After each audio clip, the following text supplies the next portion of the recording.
have electrolytes and everything. Email it to Jody, email it to Matt, or if you want. Did you eat something? Snack. Yeah, formality of that all. Anyway, I'd rather give it back to you. That's fine. So next Monday at the county.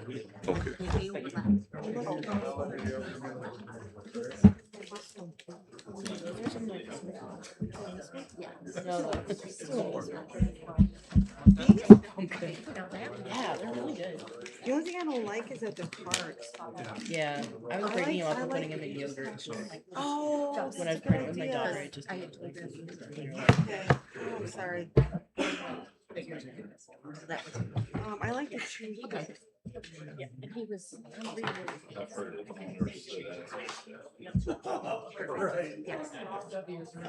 Okay, is it hot in here or am I having a hot flash? Good evening. Debbie, would you please give the invocation?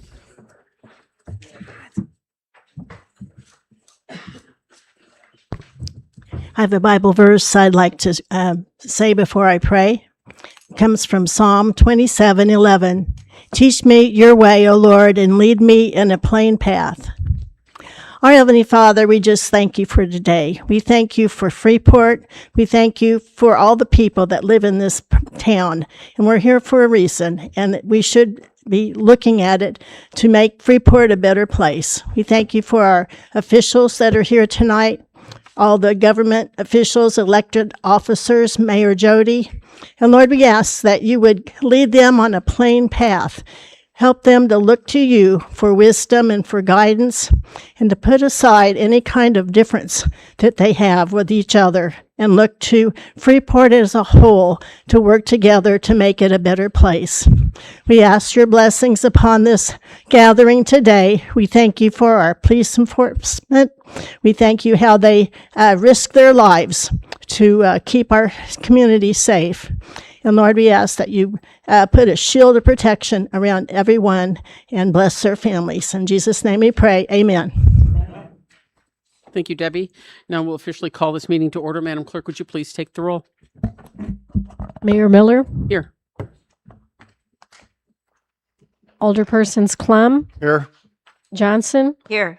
They will be marked in person. Simmons is absent now, but will be joining us. Parker, Here. Stacy, Here. Shadle, Here. Sanders, Here. and Sellers. If I could please have a motion to approve the remote attendance of Alderman Simmons. So moved. Second. The motion made by Alderman Shadle, seconded by Alderman Johnson. Madam Clerk, would you please call the roll Stacy, on allowing Alderman Simmons to remote? Yes.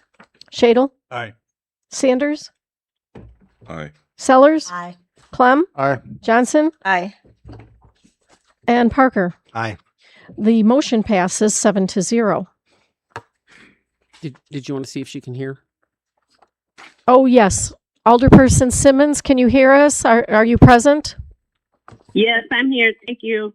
Show me mark present at 6:02. Okay, if you could please stand for the Pledge of Allegiance led by Alderman Stacy. Pledge allegiance to the flag of the United States of America and to the republic for which it stands, one nation, under God, indivisible, with liberty and justice for all. Item number 1 is the approval of the agenda. However, I'm asking for a slight change. The Child Abuse Prevention Month proclamation needs to be removed from the consent agenda and read after the police department promotions and before public comments. If that's acceptable, I would ask for a motion to approve as amended. So moved. Could you repeat that again, please? Sure. The Child Abuse Prevention Month proclamation was accidentally listed on the consent agenda, and those are normally read, so just wanted to put that on the agenda itself. After appointments, Madam Mayor. No, after the police department promotions. Thank you.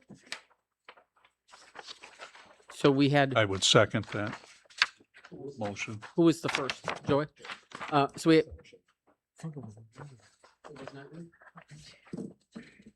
Tom, was it, who made the motion to approve?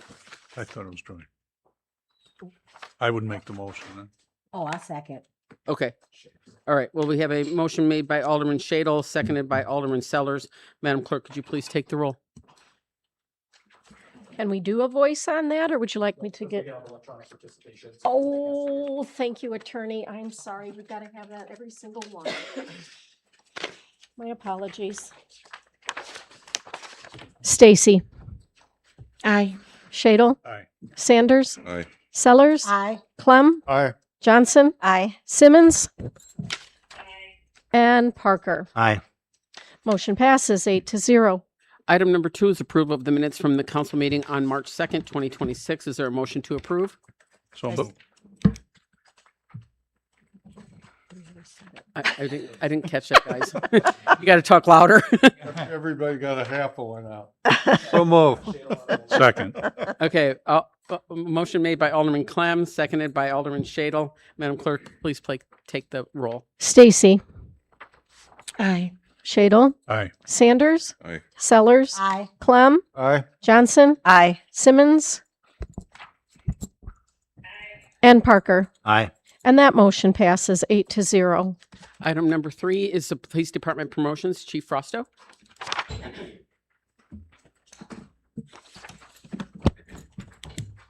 Thank you.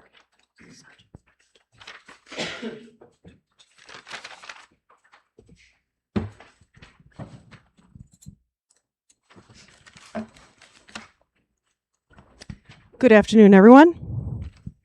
I'll have Dustin Groen first, please.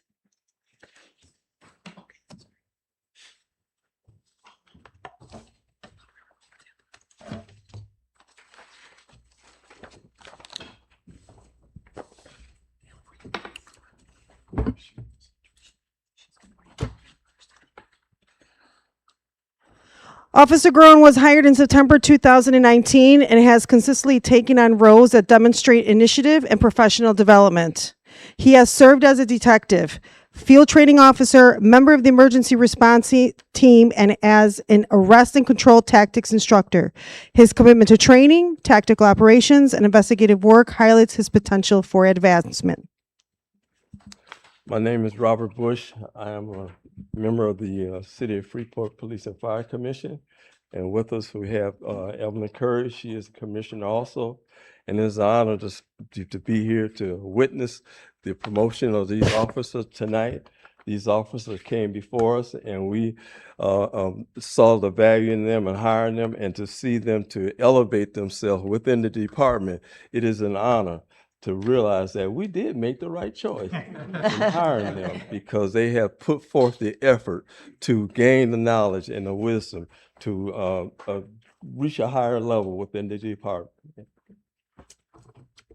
Dustin, official commission, the City of Freeport Board and Fire Police Commission, to all to whom these present shall come, Dustin Groen, have been duly appointed to the office of corporal in and for the City of Freeport in the county of Stevenson and the state of Illinois for the term from the 6th day of April 2026 until his successor shall have been duly appointed and qualified, is hereby fully authorized and empowered to assume and perform all the duties of his said office according to the law and ordinances of said city, and all persons are required to respect him in the discharge of his duties by the order of the Board of Fire and Police Commission.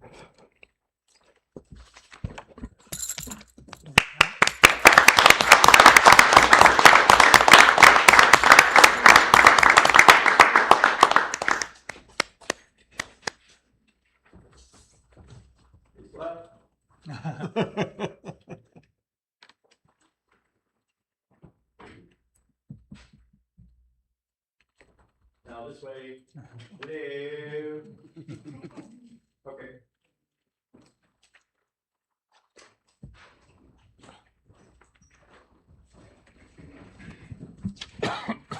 Where's our guy?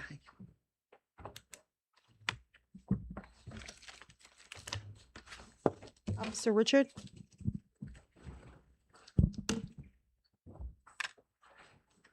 Officer Richard McLemill was hired in June 2014 and brings an extensive experience across a wide range of assignments.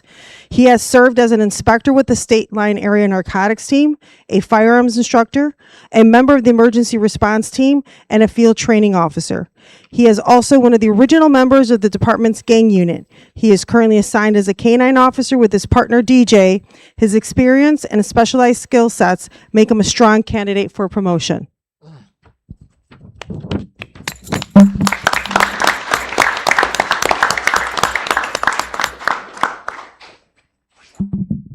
Okay, this is my first time doing this. I'm a little nervous. Official commission. Richard McLemill. Having been duly appointed to the office of corporal in and for the city of Freeport in the county of Stevenson, the state of Illinois, for the term from the 6th day of April 2026 until the successor shall have been duly appointed and qualified, is hereby fully authorized and empowered to assume and perform all the duties of his said office according to the law and ordinances of said city. And all persons are required to respect him in the discharge of his said duties by the order of the Board of Fire and Police Commission.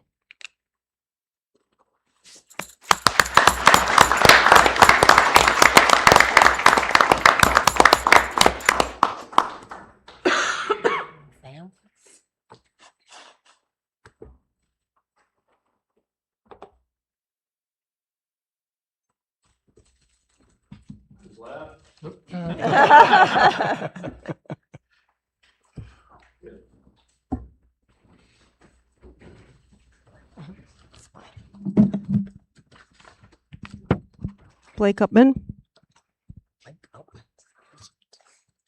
Corporal Upman was hired in September 2016 and promoted to the rank of corporal in January 2024.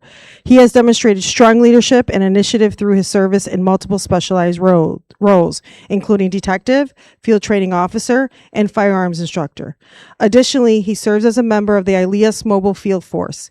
His diverse experience and leadership as a corporal reflects his readiness for continued advancement with this department.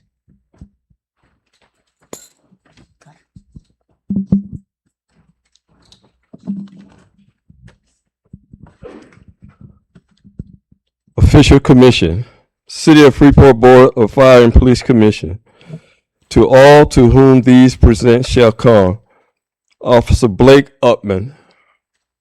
Having been duly appointed to the office of sergeant in and for the city of Freeport in the county of Stevenson and state of Illinois for the term from the 6th day of April 2026 until his successor shall have been duly appointed and qualified, is hereby fully authorized and empowered to assume and perform all the duties of his said office according to the law and ordinances of said city, and all persons are required to respect him in the discharge of his said duties by the order of the Police and Fire Commission.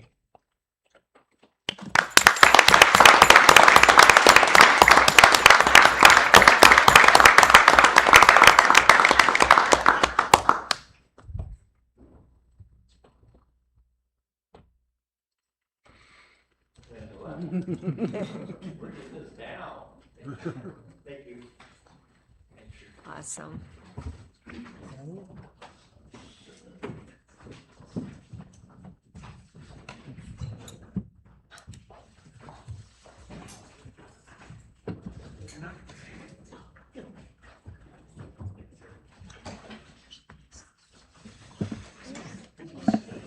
Yeah, that's what I said. Support all them, weren't they? Yeah. That's nice though. That many people come in to support them. It's great.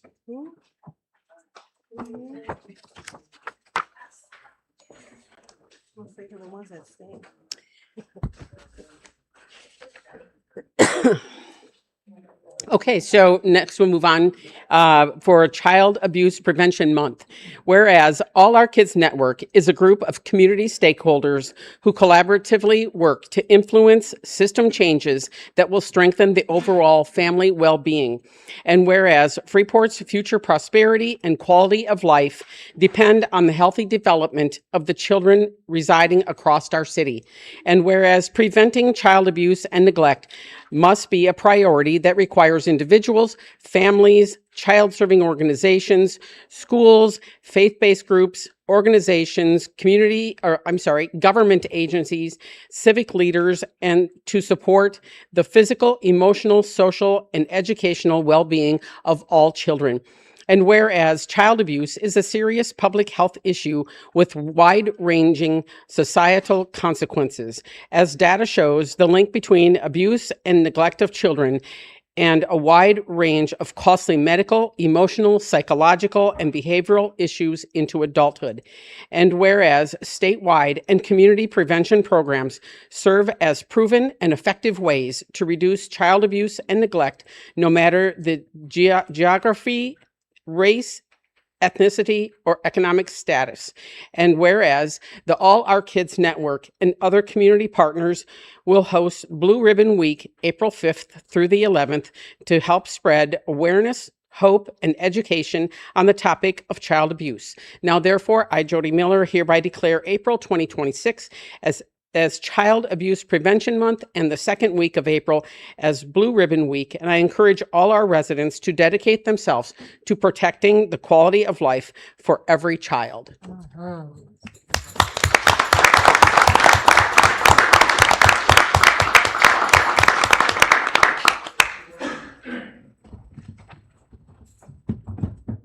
Thank you very much. I'd like to take a moment just to share how AOK, which stands for All Our Kids of Northwest Illinois, is working right here in Freeport and Stevenson County to address child abuse and neglect. For us, this work is really about prevention. We know that families do better when they feel supported, connected, and not alone. The AOK network, that's why the AOK focuses on strengthening families early before challenges turn into crisis.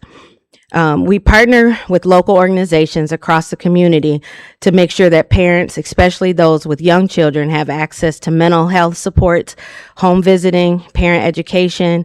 When parents are supported and emotionally well, it creates safer, more stable environments for children. One area we've really focused on is maternal mental health, because we understand how critical those early bonds are between parents and children. When we support parents, we're directly helping to reduce the risk of abuse and neglect. At the end of the day, it isn't just about a program. It's about people. It's about making sure families in our community feel seen, supported, and connected. Because when we come together as a community, we can create a safer, healthier futures for our kids. AOK thanks you for recognizing and shining a light on the safety of children in our community. I just have a real quick story about the blue bows that you may see around town.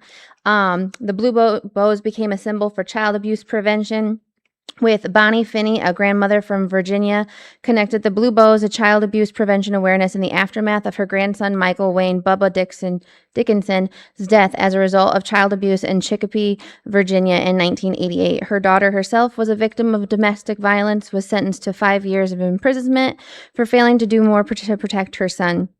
Luther Ray Phillips, Jr., who committed the crime, was sentenced to 55 years imprisonment. The following story was written by Bonnie Finney in conjunction with Prevent Child Abuse Virginia. I only had one child. She was a beautiful little girl, the light of our eyes. We knew she had entered into a stormy marriage, for we brought her home several times in the 5 years it lasted. We suspected heavy use of drugs, but in those 5 years, 3 beautiful, healthy children had been born.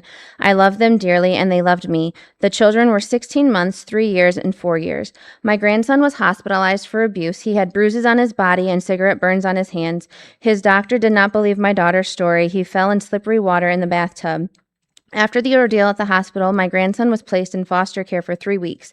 He cried when they came to return him to his mother. He told his foster mother, "My mama don't love me," and begged to stay. I ached for his dilemma, but I wasn't physically able to care for him. The courts believed that home was the best place for him, but I knew better, and I begged them not to return him to his mother, but I was overruled. My grandmother's instinct didn't count. I never saw Bubba again. My 16-month-old granddaughter was hospitalized after being beaten severely, her leg broken in 4 places, and her hand burned from the tips of her fingers to her wrist. It was only then that the search was on for Bubba. We learned he had been killed, wrapped in a sheet, stuffed in a toolbox, and dumped into the Dismal Swamp Canal 3 months earlier. My efforts to understand became a plea to stop abusing children.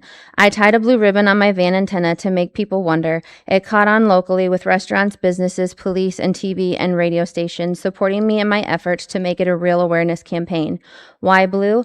I intend never to forget the battered, bruised bodies of my grandchildren. Blue serves as a constant reminder to me to fight for our children. Please wear a blue ribbon, put one on your car, give one to your friend, tell them what it means. You may save a child's life. If you suspect anything is happening to your children, your grandchildren, the next child next door, please act. If you get no response, try again. You may not hear their screams, but you may not see their bruises, so check for the hidden pain and watch for the silent screams in their eyes. Thank you. Thank you, ladies. We have 2 people signed in for public comment. Steve Carroll, you have 3 minutes.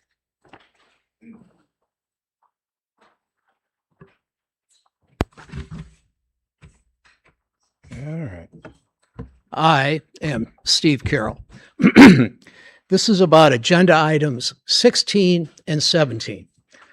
The city wants to add a full-time FOYA officer for the police department and a part-time FOYA officer for the clerk's office.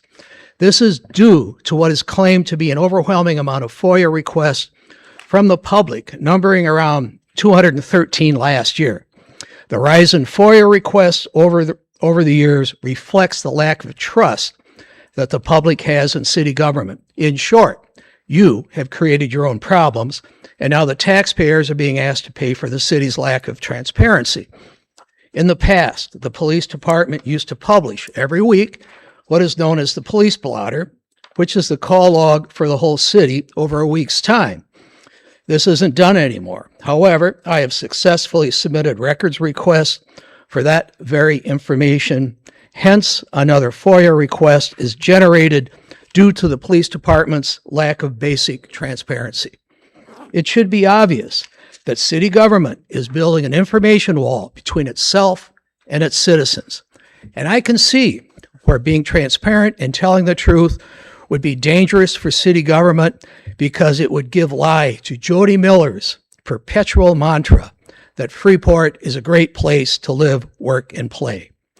And to liberally paraphrase from former French Prime Minister Georges Clemenceau, there are 2 things people living in Freeport don't need. One is an appendix, the other is Jody Miller. Sláinte. Next is Aaron Zuberbuehler.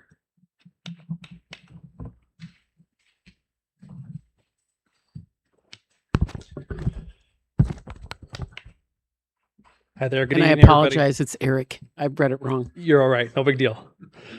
Hello, council. Hello, mayor. Hello, city manager. My name is Eric Zuberbuehler. I live right up the road at 626 West Stevenson Street. I'm here to speak on item number 11. As someone who does not use marijuana, I want to be clear that I am in favor of the dispensary at this location in Freeport. I was able to watch the city council meeting last week and just wanted to touch on a couple of the notes that you guys had. The biggest being the key point would be traffic. Seemed to be a big sticking point for a lot of people. It's important to remember why this proposal is in front of you. This is a business that requires a special use permit due to the nature of its operations. Most businesses do not require that special use permit. I fully acknowledge that the previous tenant, Rosati's, did not generate the level of traffic that this dispensary is expected to bring. However, if another business occupies a space, especially one that does not use a special use permit, we're going to likely be in the same situation, the same traffic thing with or without a special use permit. But we won't have that added tax benefit of that extra local 3% that I think is really important to have for us.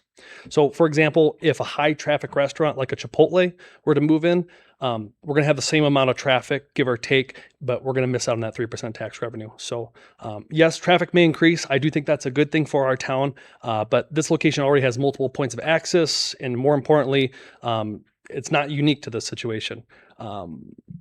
It's going to bring the meaningful additional revenue to the city. I think that's the most important. And since there's only 2 permits allowed in Stevenson County, I truly believe this is a use it or lose it thing. And if we pass on it, another community is going to take advantage of that and use it. So I respectfully urge you to vote in favor of agenda item number 11. Thank you. And that concludes our public comment.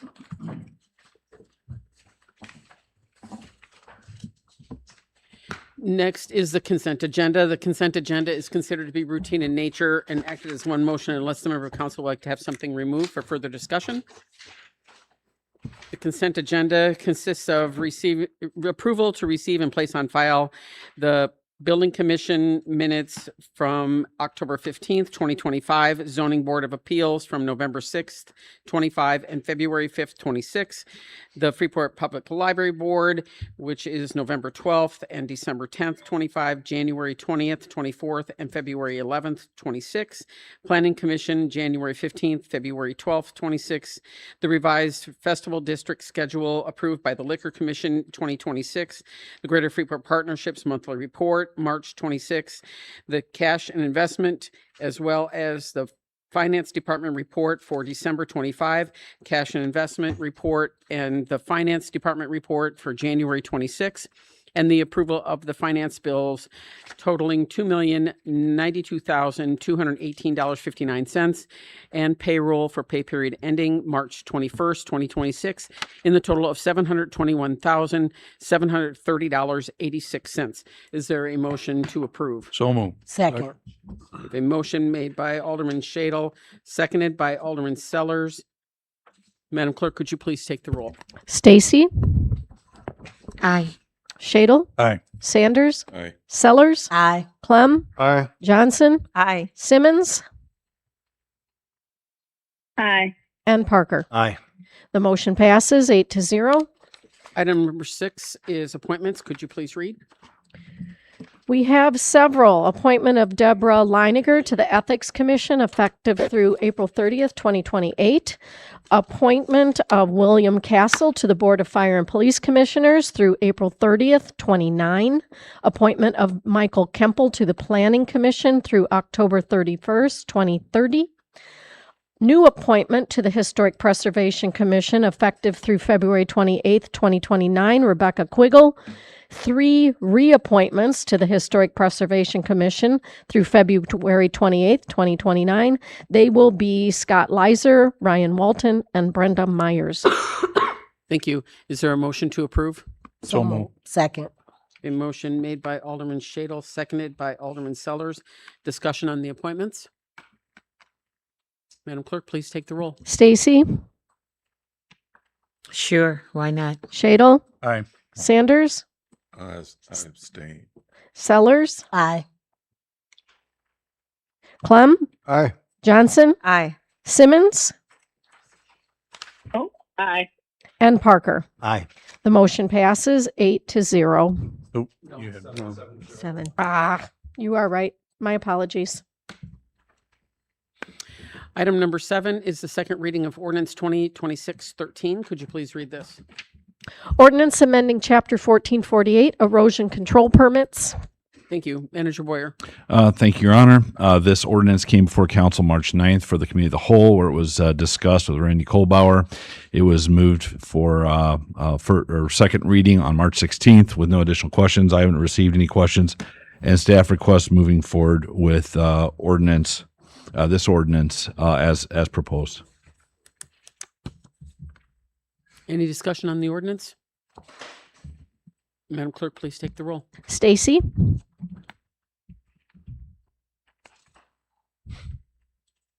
Aye.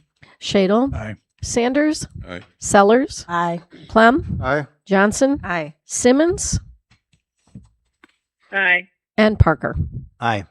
The ordinance passes 8-0. Item number 8 is a second reading of Ordinance 2026-14. Could you please read this? Ordinance amending Part 6, General Offenses, Chapter 660, Additional Hazardous Materials, Section 660.02, Definitions, 05, Prohibition, and adding Sections 09, Injunctive Relief and Administrative Hearing, 10.10, Access to Premises, 11, Notification of Discharge, 12, Notice of Violations, 13, Suspension of Activities, and 14, Abatement Costs.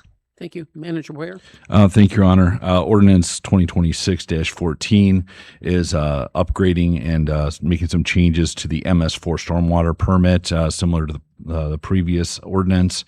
This was brought to council March 9th, had first reading on the 16th, and was moved to second reading today. And staff recommends moving forward with this stormwater additional hazardous materials ordinance. Thank you. Discussion?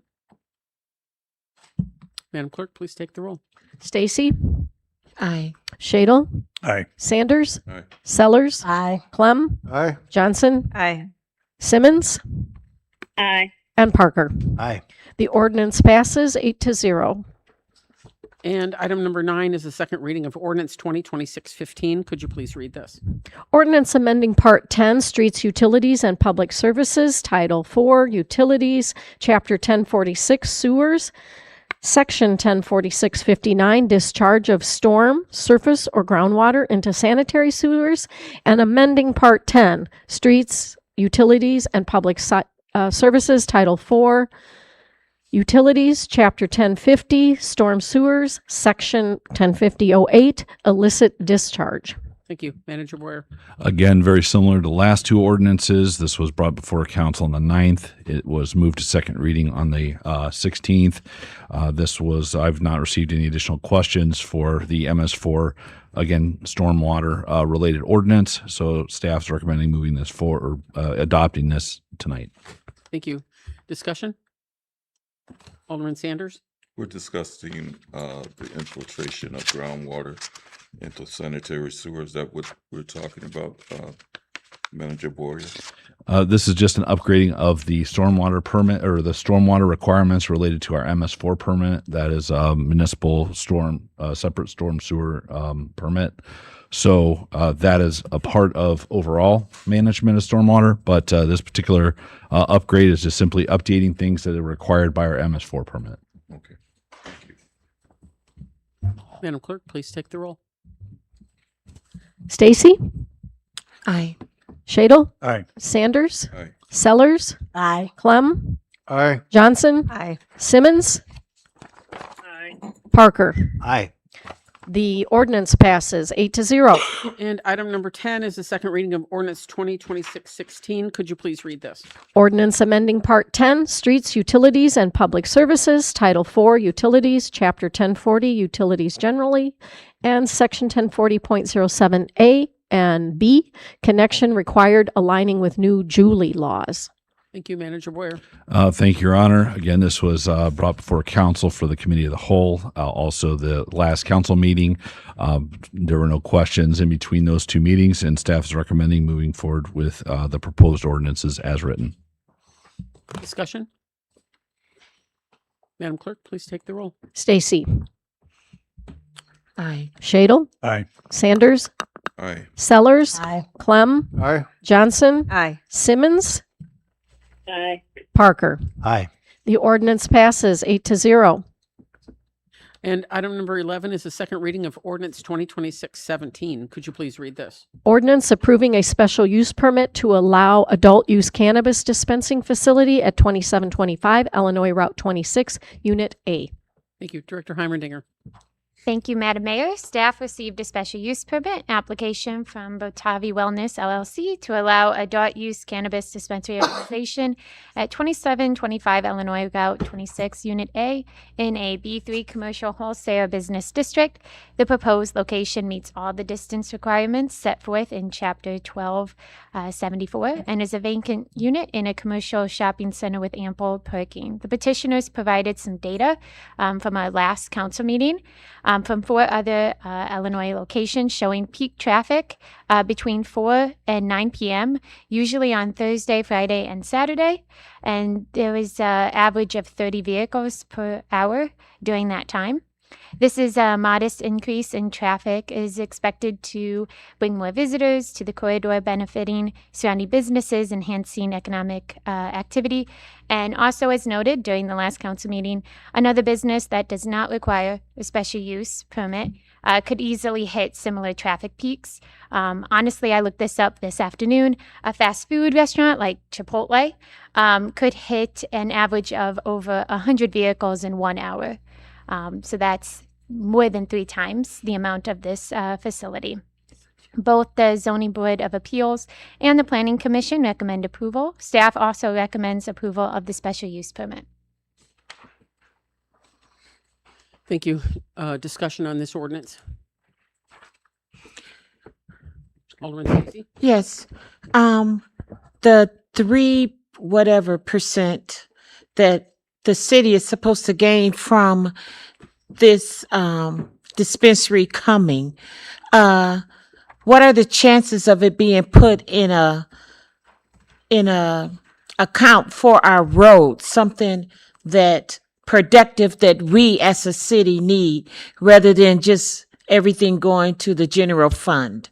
Yeah, that's I'll actually share with you something that my lovely lady sitting right here printed off for me today that kind of outlines a breakdown of the taxes that the city will see. It's actually going to be a little bit larger than 3%. Based on this, there is a 0.5% that goes to county public safety. That's not us. Then there's a home rule tax, which is 2.25%. So that would be us. Then there's a county that gets 3%. Municipal is 3%, and then state taxes 6.25%, and we see 1% of that.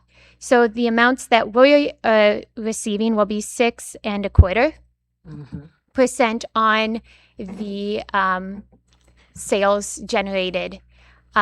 With that, we can always open up the discussion internally to speak to that and bring that up to council if we do see that kind of, out of that 6%, if some amount needs to go to roads, if some amount needs to go to community things, we're always willing to put the funding where you guys think it needs to go.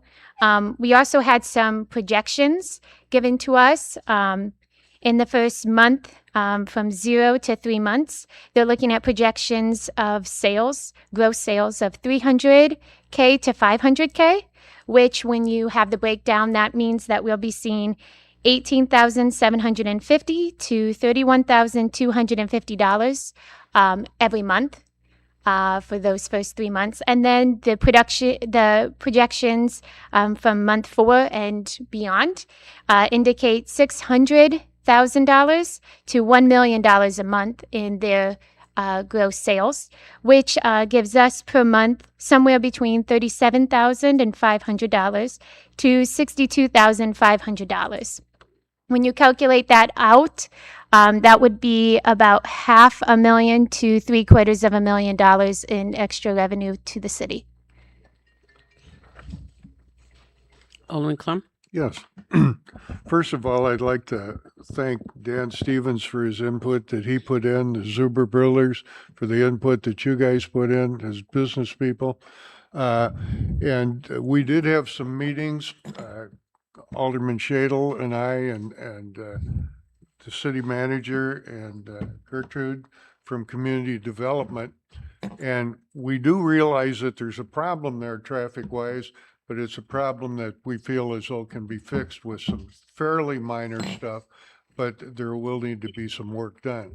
Like the lot in between there, I went out and counted spaces at a certain time just to see, and the lot size itself between the two is an abundance of a room there. There's no ifs, ands, or buts about that. The problem becomes are the cars entering and the cars leaving, and there could be some modifications made, like from the car wash, which way they go out, okay?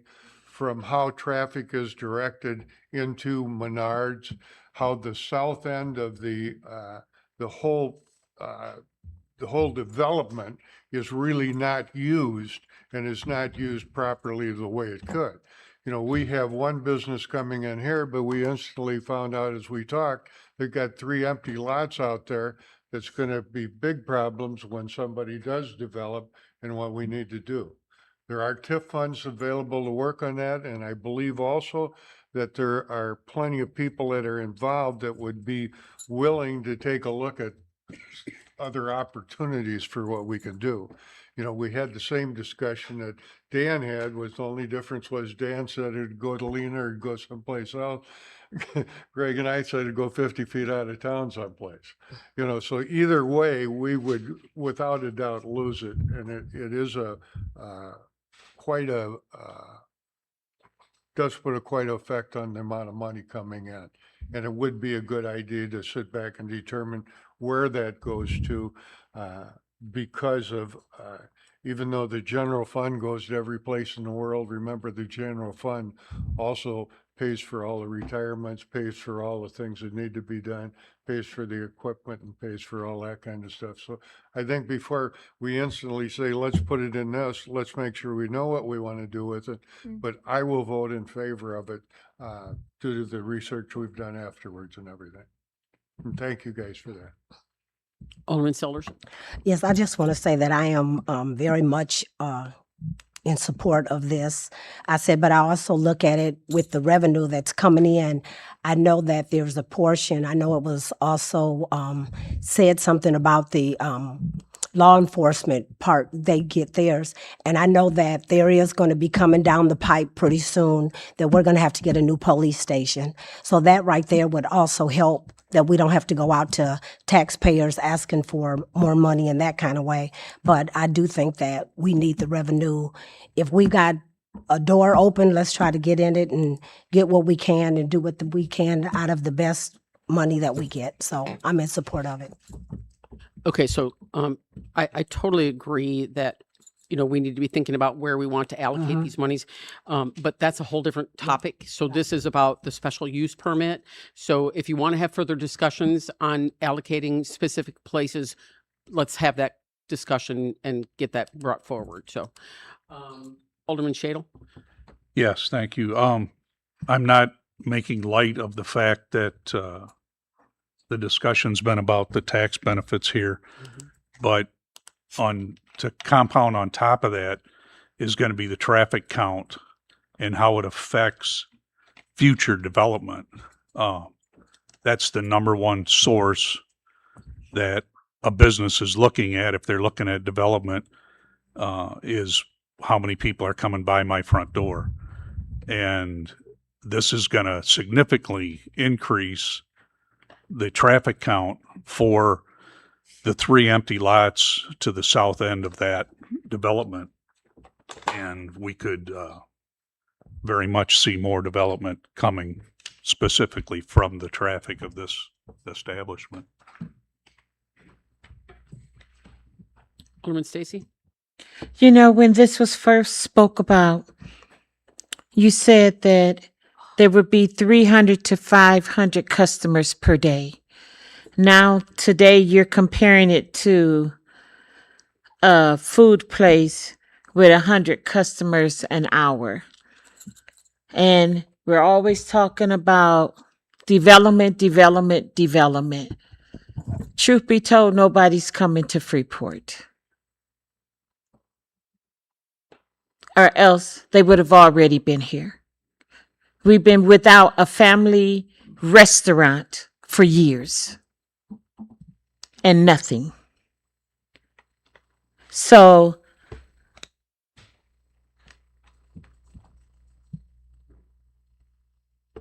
I don't think you can compare it to a Chipotle and say that there's going to be 100 customers an hour to the dispensary when you already said it's going to be 300 to 500 per day.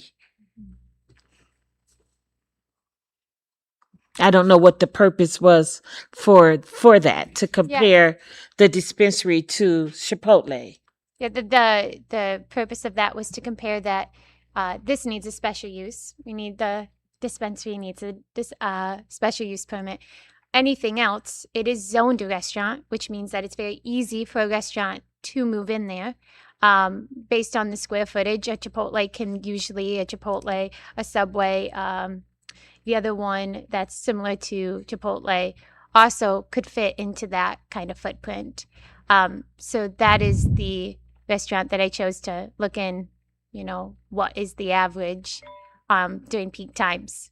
And that just leads into the traffic discussion from last time, into understanding that, yes, there is traffic. Yes, this will produce traffic, but it won't produce as much traffic as something else where you have no control over, and it doesn't need a special use, and it could move in there tomorrow. So it's just to give a analysis of, you see this as a traffic issue, but it could be even more of a traffic issue with a different property or a different restaurant moving in. Thank you. Alderman Sanders? Not only we're talking about traffic and the designation of how we're going to construct the enter and the exits of these of this building or this possible development of a building, but we also has to consider the image. You gotta make sure that the development and reconstructing of that area has the image that the community would want to see when even purchasing these types of products. We just don't want to have a parking lot full of cars and the presentation of this building next to my building does not depreciates my location, and that's what this might develop into. And so we have to take those things into consideration. Have we done an overall outlook for such a thing from the community to determine whether or not how we're going to make this place presentable to the community, where even the most average person wouldn't mind coming to this area and looking at this location. When we look at a Walmart and its location and the image of Walmart, it is highly congested almost throughout the week. Traffic is something that you have to hurdle through in the Walmart area or any other area. But when we're talking this many people, cars trafficking through this area for this, we're not only just talking about this company. I'm not against it. I'm just thinking about the depreciation value of the surrounding area when that happens, because presence considered for all of this needs to be respectful to the community at large when they're envisioning. It has an envision of what this location, because if you don't have the proper curving, proper roadway, proper marking and logos and stands and when I say stands, I mean signs where people can say, well, I know what we're getting involved in, because a lot of people in the community don't see this coming yet. And to wake up one day and see a dispensary sitting in my backyard or sitting in my community, myself, I want to make sure that it looks like a normal place, just a big, I don't even know what it's going to like. I don't even know what it's going to look like. And I think the people in the city is not going to know exactly what it's going to look like. So presentation means everything. Yep. There was a presentation given last council meeting where we showed not only the floor plans, but the elevations that were given to us by the company, and it is going to, they're not doing much to the exterior. They are putting up a nice, appropriate sign that says Nirvana. It will look like it does now, just a sign that says the name, and they're not doing anything unique with the structure. It will look just like it does now, just like any restaurant or any business or any office building will have a nice sign right on it. And that was included in the packet. And I think that you can get to that packet tonight using the hyperlink to see it again if you'd like. Okay. All right. Anyone else? Madam Clerk, please take the roll. Stacy, No. Shadle, Aye. Sanders, No. Sellers, Aye. Clem, Aye. Johnson, No. Simmons,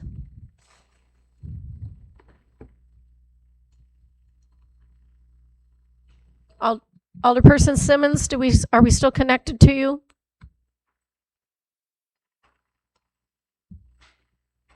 Hello, can you hear me? Yes, we can. Okay, no. Parker, Yes. the vote is a tie 4-4. Mayor, what say you?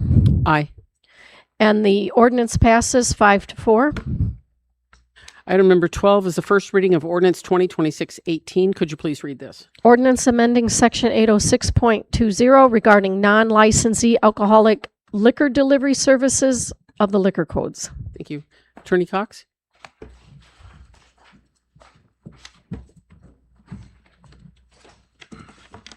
Evening, everybody. Not a terribly exciting one here. We're proposing an amendment, which comes as a suggestion from the Liquor Commission to Section 806.20 of the codified ordinances. This regards licensee or non-licensee delivery services of liquor. We had previously provided as part of best practices coming out of COVID, there was expected to be a need for liquor delivery or a demand for that. Best practice at the time suggested that we enact some regulations around that so we could just prevent a free-for-all, I guess. So we enacted those regulations. We have had exactly 0 applications for those licenses thus far. Recently, the Illinois Liquor Control Act was amended so that the state has preempted local permitting of these types of services, probably for the purpose of promoting Grubhub, DoorDash, those sorts of things. So the state has reserved unto itself the sole authority to license these sorts of things and taken that authority away from us. So what we're suggesting is that the ordinance not be completely deleted, but simply reserved to the local authority the ability to ensure that our licensees or people operating within the city are complying with state statute. So there's no permit required anymore. There's no specific regulations that are unique to Freeport, but if Freeport code enforcement, law enforcement needs to utilize the state statute, they can select whether they want to enforce under the ordinance or the statute, just like most of our criminal code provisions, which have adopted the state ordinances or the state statutes. Is there a motion to move this ordinance forward to the next meeting? So moved. Second. We have a motion made by Alderman Clem, seconded by Alderman Sellers. Discussion on the ordinance? Okay, thank you. Item number 13 is the first reading of Ordinance 2026-19. Could you please read this?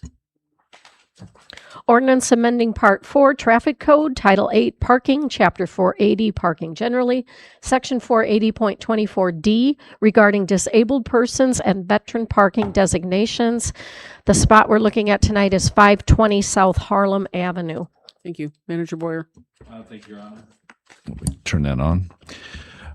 As we do from time to time, receive requests for disabled parking or ADA parking stalls at various locations. This one is at 520 South Harlem. The tenant has requested the ADA parking stall, and staff is recommending moving forward with this, as well as a suspension of the rules, so we can get this getting the signage put up right away, so that we can make sure that this is taken care of rapidly. So, is there a motion to move this forward? So moved. Second. A motion made by Alderman Clem, seconded by Alderman Shadle. Discussion on the ordinance. Motion to suspend the rules. Second. We have a motion made by Alderman Parker, seconded by Alderman Sellers to suspend the rules. Suspension of the rules is non-debatable and must pass by a 2/3 majority. Madam Clerk, would you please take the roll on the suspension only? Stacy, excuse me. Aye. Shadle, Aye. Sanders, Aye. Sellers, Aye. Clem, Aye. Johnson, Aye. Simmons.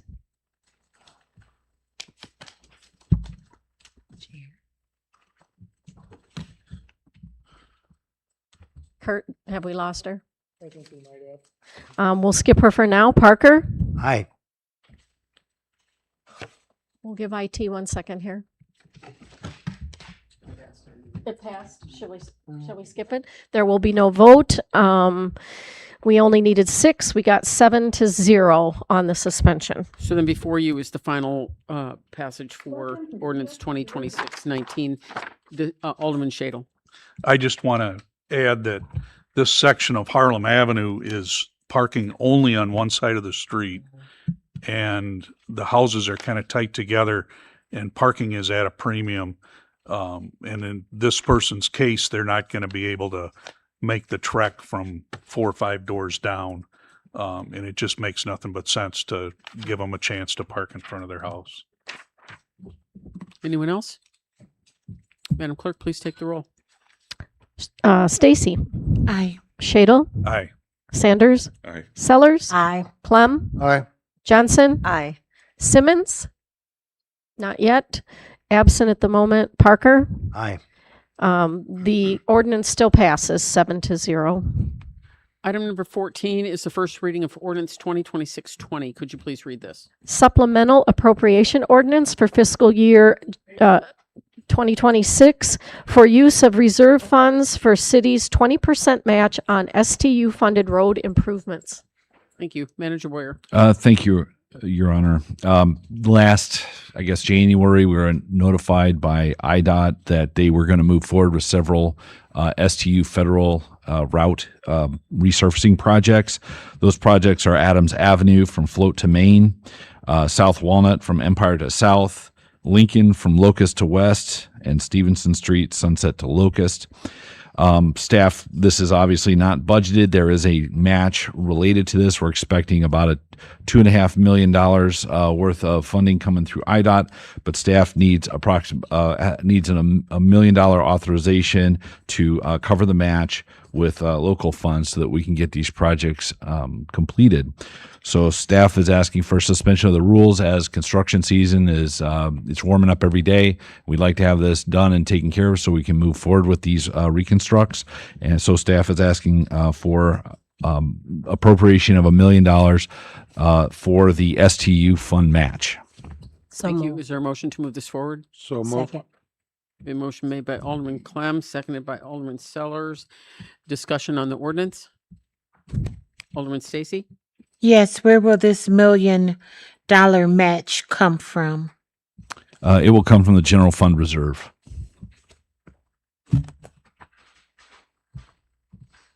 Anyone else?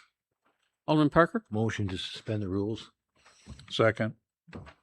We have a motion made by Alderman Parker, seconded by Alderman Shadle to suspend the rules. Again, suspension of the rules is non-debatable and must pass by a 2/3 majority. Larry, I'll get to you after this vote. My whole thing is it was open for discussion first before the suspension of the rule. Well, correct. I have to be able to voice And my. you can. No, not after the fact, before the fact.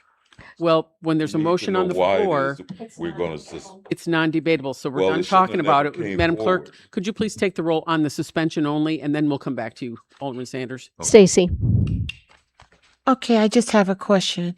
What if his question is pertaining to the suspension? It can't. It's a non-debatable thing. It's non-debatable. Okay, first of all, you say it's non-debatable. My whole thing is, we have not had a formal discussion. Which we can do No, that. we have not had Before you can suspend the rule, there should have been a formal discussion so people can educate and learn why such a rule has been placed before them. I mean, you're blocking other discussion matters on the subject, and that is what's happening, and we have Attorney to Zito. stop that. So a We motion, never had the discussion. Attorney Zito. there was an opportunity, but you didn't speak up to say you wanted to speak, and then a motion to suspend was made. So sometimes you have to be on the spot with that. That said, No, that we're said, not in a that Please don't be said, disruptive. that said, you will still have an opportunity to speak on this after the suspension motion is taken up. There's still an opportunity for discussion on this. Madam Clerk, please take the roll on the suspension only. Stacy?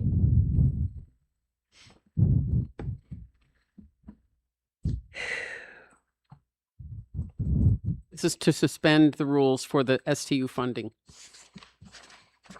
Move it to second reading.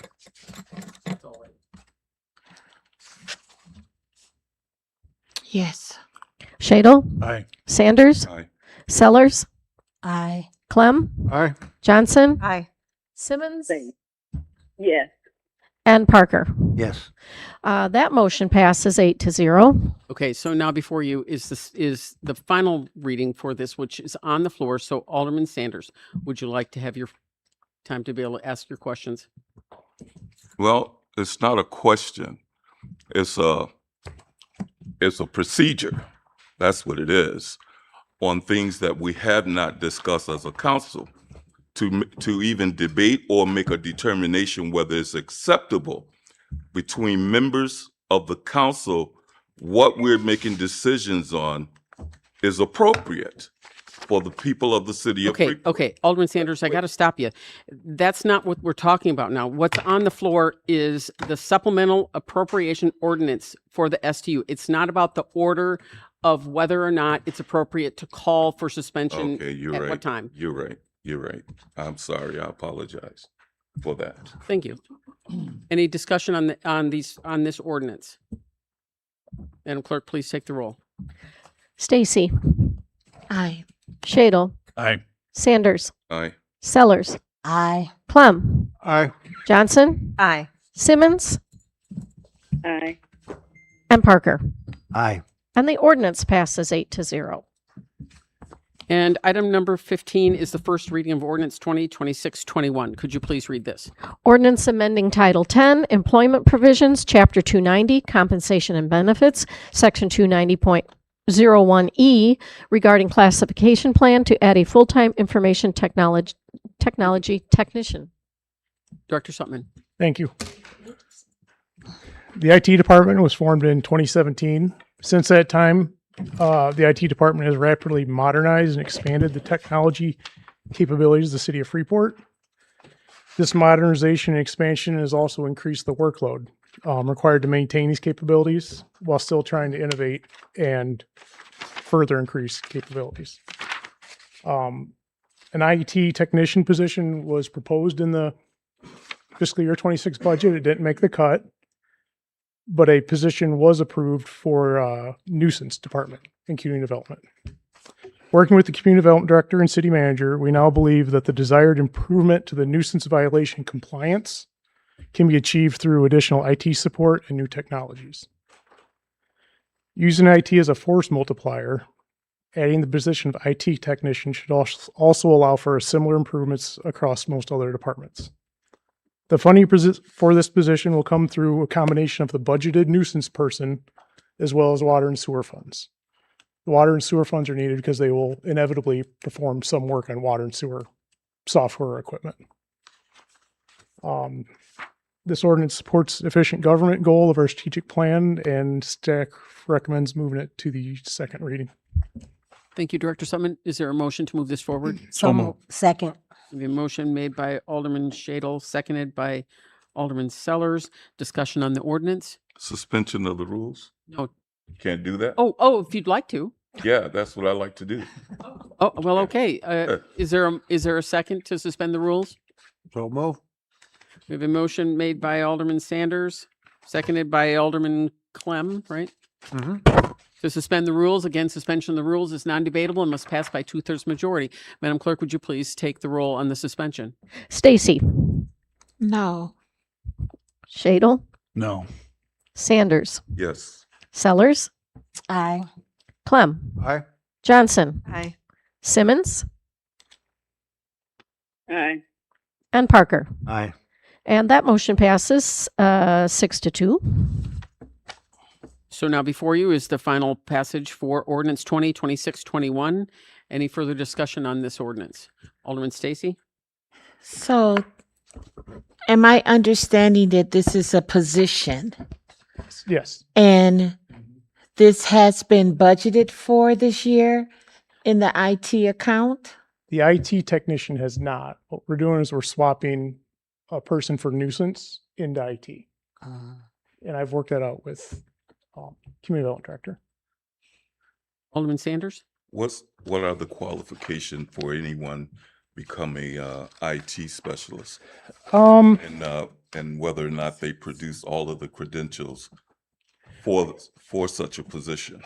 I don't have the job description in front of me, but it's a lot of your basic entry level is what we're looking for, like presumably, but also some credentials or a mix of college education, work experience, or credentials. Yeah, I just want to make sure that people that we're putting in computer, because that's a very sensitive area. Yes. Very sensitive. And I want to make sure that whoever is qualified carries the certification of an A plus certification, has an ATT plus certification before we even began to vet that individual. We don't even want to take time out to vet him before we can produce those kinds of credentials. So we don't want to waste our time with someone that does not walk with those credentials, especially in our IT department areas. So I like to hear what that qualification is and whether or not they're meeting all the standards. I believe we did put in like Network Kurt, Plus. would you like it? I've got a copy. Yeah, sure. Would that help? Believe it was delivered to all the alder persons. Yeah, I think everybody has a copy. Yeah, I have it, but it's not answering my question. Yeah, we put that, I'm sorry, A plus, Network Plus, Security Plus certification or equivalent. Okay. So yeah, we want somebody with some credentials if possible. Okay, thank you. Alderman Stacy? I don't think you were done answering my question before you were cut off. Sure. Can you remind me? I'm sorry. I had asked about it being budgeted and you were saying no, that you swapped. Yes. The IT tech was not budgeted for this year. An additional nuisance person for community development was budgeted. We're going to use the budget for that nuisance person on the IT technician. And we're not going to need this nuisance later in the year. You're not going to come back and be like, oh, well, we need that money back. No, I'm not coming back to you. The budget was already started, budget process was already started before I started. I started in October. Budget season was already well on our way.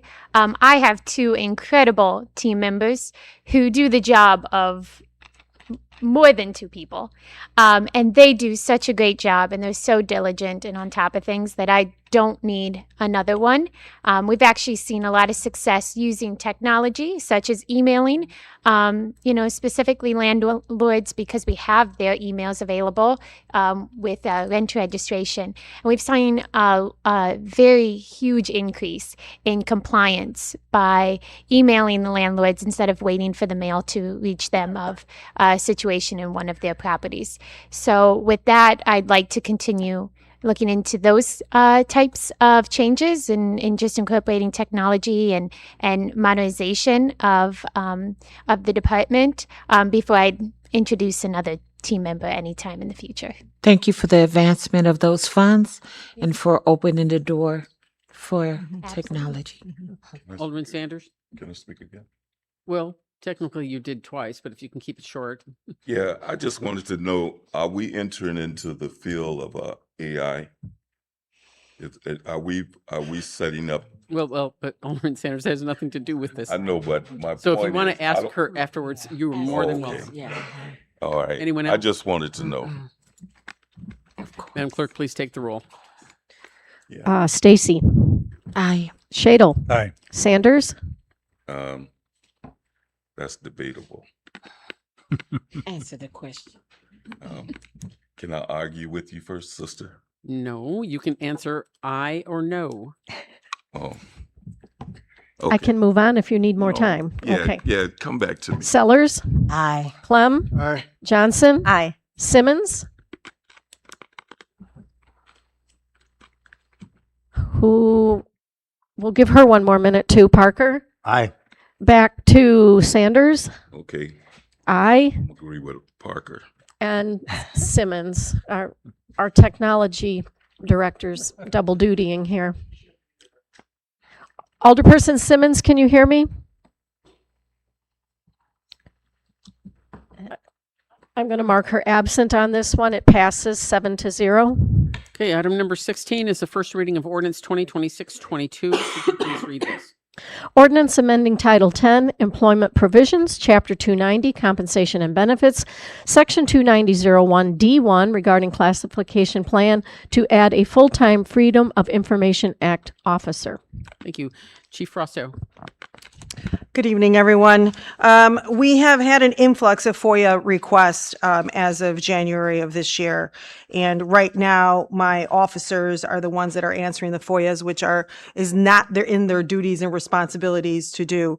So therefore, providing an administrative support for our FOIA requests, because they have gone up as of year to date from January 1st to April 3rd, 173 requests. Wow.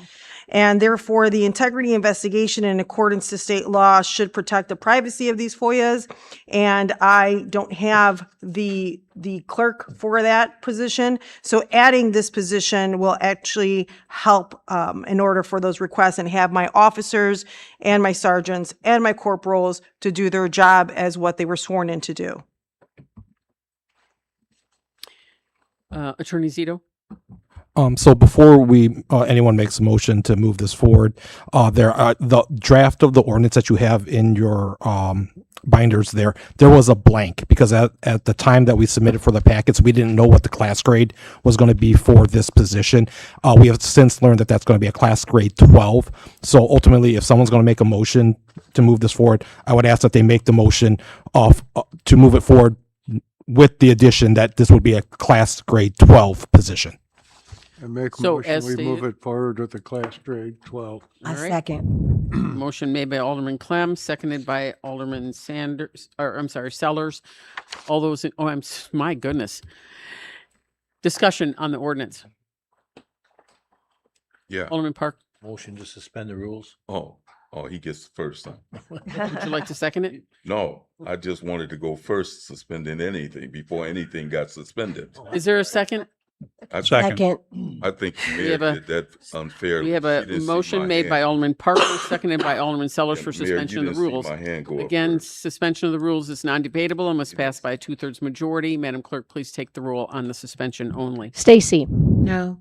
Shadle. Aye. Sanders. No. Sellers. Aye. Clem. Aye. Johnson. Aye. Simmons. No. And Parker. Aye. That fails 1, 2, 3, 4, 5-3. We needed 6 for that. So you can call the mayor because half the council's voted in favor of it. So Oh, thank you, Attorney. Mayor, what say you? Aye. Well, then that Mayor. passes then 6-3. Okay, so now, any further discussion on the ordinance I've heard that's enough. before you? I've heard enough. I've heard enough. You don't have the floor. No, I know. I'd just like to say, to remind any council member here of the decorum in regards to the rules of 220.10, section 24, enforcement of decorum, please. Who's talking? Chief Frausto of the police why department. is she talking? That's what I want to know. Who gave Well, you? you don't have the floor, Alderman Sanders. She didn't have the floor neither. So my point is What would you like to be a little more clear with what you're saying, Chief Rosso?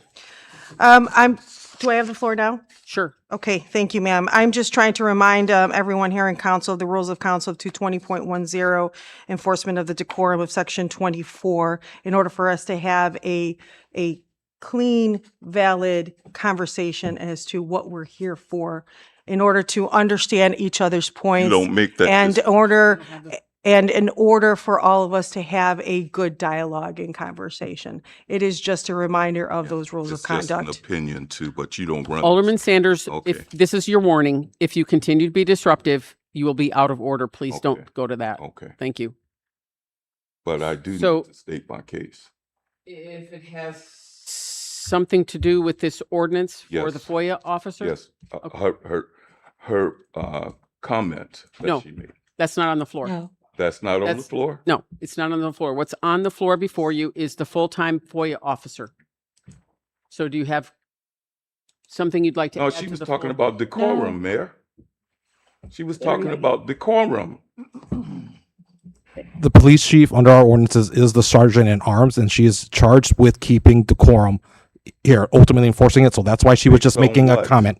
Based Our on city what? ordinances say that. Based on what? Our city ordinance. But why would she bring it up based on what, though? She has to be. It's a reminder. has to be clarified on what. it She is. made her comments, and that's it. She doesn't. Okay, she made her comments. That's it. All right. So the topic that is on the floor right now is this ordinance. You know. So any further discussion on this ordinance? Yes. Alderman Sanders. I don't think we should have a department that is hoarding all of the FOIAs that are and complaints that people are making throughout the community. I don't think it should come to a central location where you have a Pam Bundy taking over and deciding what gets admitted or said or submitted to the community, to have clarity of knowledge of what FOIAs are going forward, and people are understanding what FOIAs that in complaints that has been made, if it's held by an individual department area, they have discretion on what FOIAs go forth through the community or acknowledged through the public. They have that discretion, and I don't think we as council should be allowing a department to receive all FOIAs and administer and disperse them out to the general public at their discretion, because the council is not being acknowledged of all of the FOIAs that will come in, not even, in some cases, even in our own clerk office. We're not receiving all of the FOIA complaints about it, but if we allow the police department to handle our FOIAs at their discretion, we might as well be setting up another situation with the Attorney General's office that is going on. You're really confusing this No, topic. I'm not. I'm trying to get my point is. But it's that not accurate, Alderman Sanders. FOIAs are not to be. Madam Clerk, could you please shed some light on FOIA? So our next agenda item, I'm also asking for a FOIA clerk. Historically, PD has processed those that relate to PD. Fire has their own FOIA officer. Sometimes they've had two. The library has their own. I will retain my own. This is, and do you want to take over from here for clarifying? This is removing a lieutenant from processing FOIAs and having more of a records clerk position process FOIAs. Please correct me if that's not correct. You are correct. Okay. Okay. So, Alderman Stacy, did you have something? Yes. Where would the funding come from for such a position? Chief? The funding position will come from the police department budget within the general fund.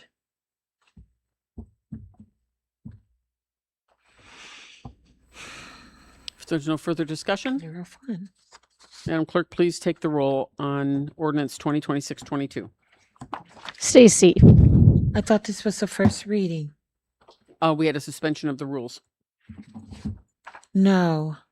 Shadle? Aye. Sanders? No. Sellers? Aye. Clem, Aye. Johnson, Aye. Simmons, No. and Parker. Aye. The ordinance passes 5-3. And item number 17 is the first reading of ordinance 2026-23. Could you please read this? Ordinance amending Title 10 Employment Provisions, Chapter 290, Compensation and Benefits, Section 290.01 D3, regarding classification plan to add part-time deputy clerk / Freedom of Information Act or FOYA clerk. Thank you. Manager Boyer. Thank you, Your Honor. And as Tuffy mentioned, this is a part-time FOIA clerk to deal with the increasing volume of FOIAs coming into her office. I'm just going to kind of go through the memo here fairly thoroughly here. So since 2017, the clerk's office has operated with one full-time elected city clerk and one full-time appointed deputy city clerk. Since 2017 and the formation of the city manager form of government, the clerk's office has taken on additional duties, and the number of existing duties has increased in volume. Additionally, duties include tracking contracts, agreements with monthly review with the city manager. From the time of an in-house attorney stopped tracking these agreements back in 2015 and until 2019, this was not done until Dovey began maintaining the contract spreadsheet. It was not being reviewed during that duration. In 2019, there were 40 contracts that the in-house attorney had been tracking on a spreadsheet. As of March 2026, there are now 215 active contracts being maintained and tracked by the city clerk, of which 6-month window is reviewed monthly with the city manager. There are 200 closed contracts listed in the spreadsheet awaiting approval for or disapproval through the records retention process by the Illinois State's Archive. 2 additional duties which did not exist in the clerk's office in 2017 are maintenance and filing of hangar leases and attendance and typing of minutes at the Finance Committee of the whole meetings. An example of an increase in volume of work since 2017 is the diligence expended by the deputy clerk in obtaining signatures on contracts approved by resolution. A contract cannot be proven valid if unsigned. Therefore, the deputy clerk works extensively with repeated reminders to obtain signatures prior to filing resolutions. Historically, not all contracts were signed when filed with a resolution. The increase in resolutions has in turn increased the time required in processing agreements, including obtaining signatures. The number of resolutions has increased from 60 in 2019 to 159 in 2025, which is a 165% increase. Some tasks have been put on hold, such as keeping certificates of insurance up to date. Some tasks are delayed by years, such as typing closed session minutes, which is 5 years behind. And some tasks are beginning to become delayed, such as minutes not being available at the next council committee of the whole meeting, miscellaneous licenses issued late, and FOIA directory posted to website only annually instead of the scheduled quarterly updates. In the planning, the fiscal year 2026 budget, a third part-time deputy clerk was proposed but did not make it to the final budget. Citywide, the number of employees has increased from 172 in 2017 to 188 in 2025. We've added an information technology department. Additional staff and departments generate more resolutions, more contracts, more vehicles, more equipment, gear, more filing, which citywide staff numbers have grown by 16 and a half people in the past 9 years. The clerk's office has held steady at 2 people. Council approved the additional of software for processing licenses in 26, and staff are currently working with iWorks representatives to get the software functional. Liquor licenses will be the first type of license processed online within the next month, with the addition of other miscellaneous licenses in March of 2027. Online processing will hopefully be more expedient than paper processing and bring some relief to the overall clerk's workload once applicants are familiar with the new procedure. In addition to the above workload, Freedom of Information Acts have recently and rapidly increased across all departments as well as across the state. In the clerk's office alone, a total of 213 FOIA requests were processed in 2025, which is a 30% increase over 2024, a 122% increase over 2021, and there have been a couple of state statute changes in the FOIA laws which benefit municipalities, but there is no significant relief in sight for the future. The addition of a part-time deputy clerk, FOYA clerk, would greatly benefit the current workload on the city clerk's office. Additional staff will help the clerk's office maintain the statutory requirements of the Freedom of Information Act as well as Open Meetings Act.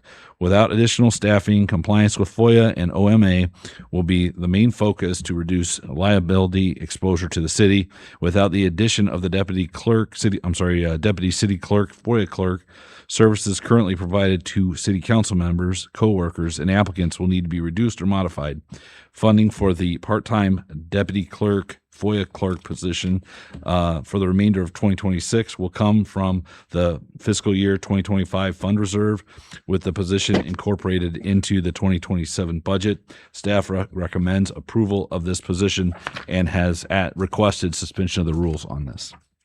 Thank you. Is there a motion to move this ordinance forward? Second. A motion made by Alderman Shadle, seconded by Alderman Sellers. Discussion on the ordinance. Alderman Sellers. To me, I look at it as a good thing because it's part-time and we are growing as a community and we have more things going on and they need the help. So I am in support of it and I think it's a good thing to help out and get Alderman things Clem. right. I'd just like to make a comment. If anybody doesn't think of this, we need this position, take a look at Dixon. Prime example. Number of contracts have increased how much, what you're in charge of to close and everything else. It's been a needed thing for a while. I'm for it. Alderman Johnson. I know the city clerk has a multitude of duties, and I was just kind of wondering with the FOIAs, I know that different ones take different amounts of time to complete. About how much time do you think it would take for one that's not as complicated, and how much time would it take for one that is complicated? Just to give a ballpark figure about how many hours you put into doing, like, say, one FOIA. For some pretty complicated ones where I have to dig pretty deep and do a pretty detailed breakdown, I've already spent 8 hours. I've clocked, I've kept track and spent 8 hours on one complicated FOIA. I would say a typical one that goes to community development, I would say probably our most common is code violations to a single property is probably the most common. And probably between my time and actually Jabria processes most of those. Okay. But by the time she shares it and Gertrude's department processes it, maybe a total of 4 hours across the two departments. If redactions are needed, that takes a little bit longer. We log them. We track them. That in itself takes time. Did you want to add to that? Yeah, I think the ones that we get are usually if they're related to fines or adjudicated cases, we have to go and search for the liens.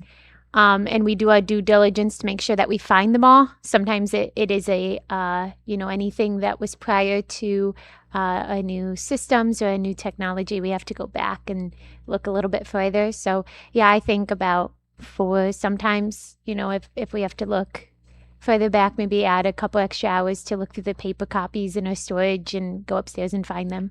So yeah, thank Alderman you. Parker. Motion to suspend the rules. Second. Is that Shadle? We have a motion made by Alderman Parker for suspension of the rules, seconded by Alderman Shadle. Again, suspension of the rules is non-debatable. Madam Clerk, please take the roll on the suspension only. Stacy? No. Shadle? Aye. We'll wait a second for Alderperson Sanders. Sellers? Aye. Clem? Aye. Johnson? Aye. Simmons? No. Parker? Aye. 1, 2, 3, 4, 5. We're currently 5-2. So half the council is voting in favor of it, so that triggers the mayor being able to cast the vote. Okay, Mayor, what say you? Aye.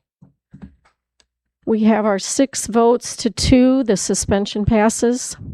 So then before you, Council, is the final passage for this ordinance. Any further discussion? Madam Clerk, please take the roll. Stacy? No. Shadle? Aye. Sanders? Oh, I'm so sorry. He's absent at the moment. Sellers? Aye. Clem? Aye. Johnson? Aye. Simmons? No.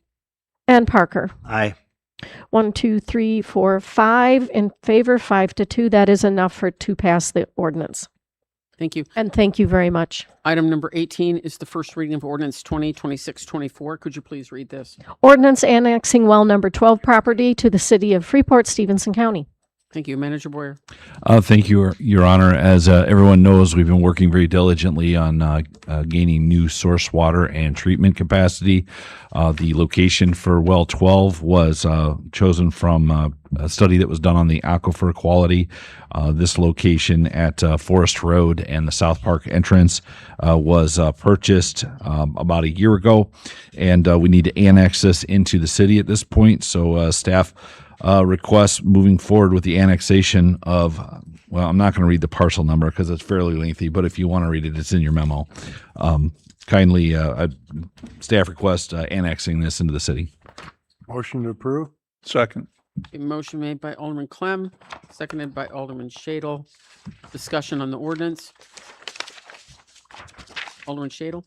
Is there any need, there's no note on here for request of suspension. Is there any need? Okay. Thank you. There's a lot of dirt moving there. I'm okay with the suspension. No, we can't. We cannot suspend. Oh, we can't. Okay. There is we have to follow ordinances, so we can't suspend because we have to have a public hearing on planning commission. Very this good. Gotcha. Thursday. Thank you. You are so right. Yes. I stand corrected. Everybody just Okay, so wanted there's suspend. no further discussion. We'll move on to item number 19, which is the first reading of ordinance 2026-25. Could you please read this? Ordinance approving the city to enter into a second addendum to lease agreement with Derek Squires for airplane hangar G at Albertus Airport. Thank you. Manager Boyer. Thank you, Your Honor. Derek Squires operates a maintenance facility in the Terminal Hangar G. He has recently approached the city about allowing us to use the entire facility. Currently, his lease states that he can only use half of it. Staff agrees and requests City's Council on providing the other half of the hangar at an increased rent of $2,000 per month. Motion approved? Second. We have a motion made by Alderman Clem, seconded by Alderman Sellers to move ordinance 2026-25 on to the next scheduled meeting. Discussion on the ordinance. Alderman Stacy. If I'm not mistaken, I thought there was a square footage amount determined on the cost of a hangar. This hangar G is 80 by 100. And a hangar of this size, at least, is worth $4,000 per month. Where are you getting those figures from? And so why is it only being built for $2,000? Why is it that the city is paying for gas and electric when the most electric we use is letting up the garage door to take out the equipment and to put it back in? Why are the taxpayers paying their utilities? They're being squires. Where after April 1st do the equipment, where will it be put? Why not remain in the hangar as it was in the past?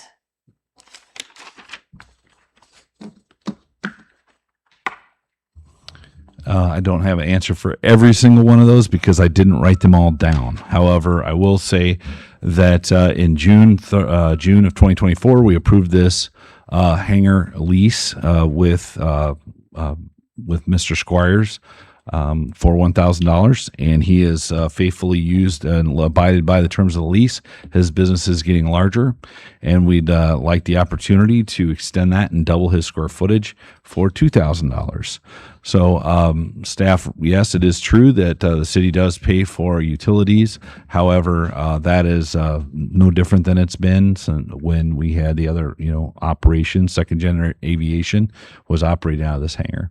And in terms of the equipment, I think Mr. Squires has also been so generous to allow us to keep the equipment out there in that hangar. So, I would recommend council move forward with this lease.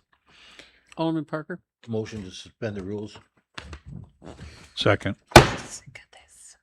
We have a motion made by Alderman Parker, seconded by Alderman.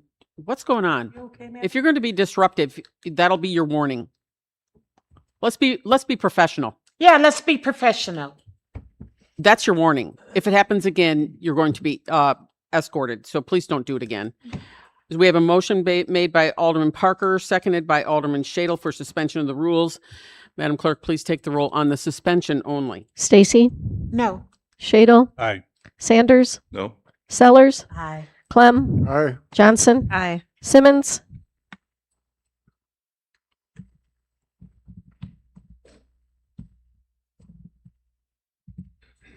Alderperson Simmons, can you hear me?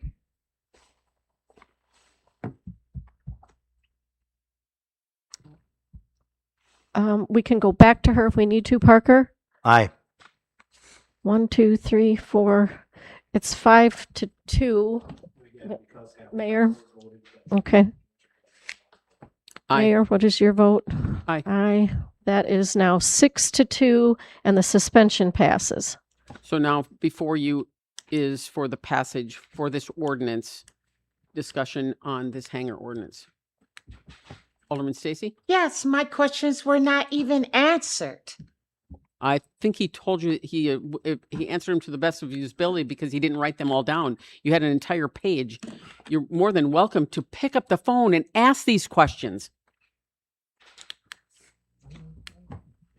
Why, if our equipment is not staying in that hangar, are we paying for the gas and the electric?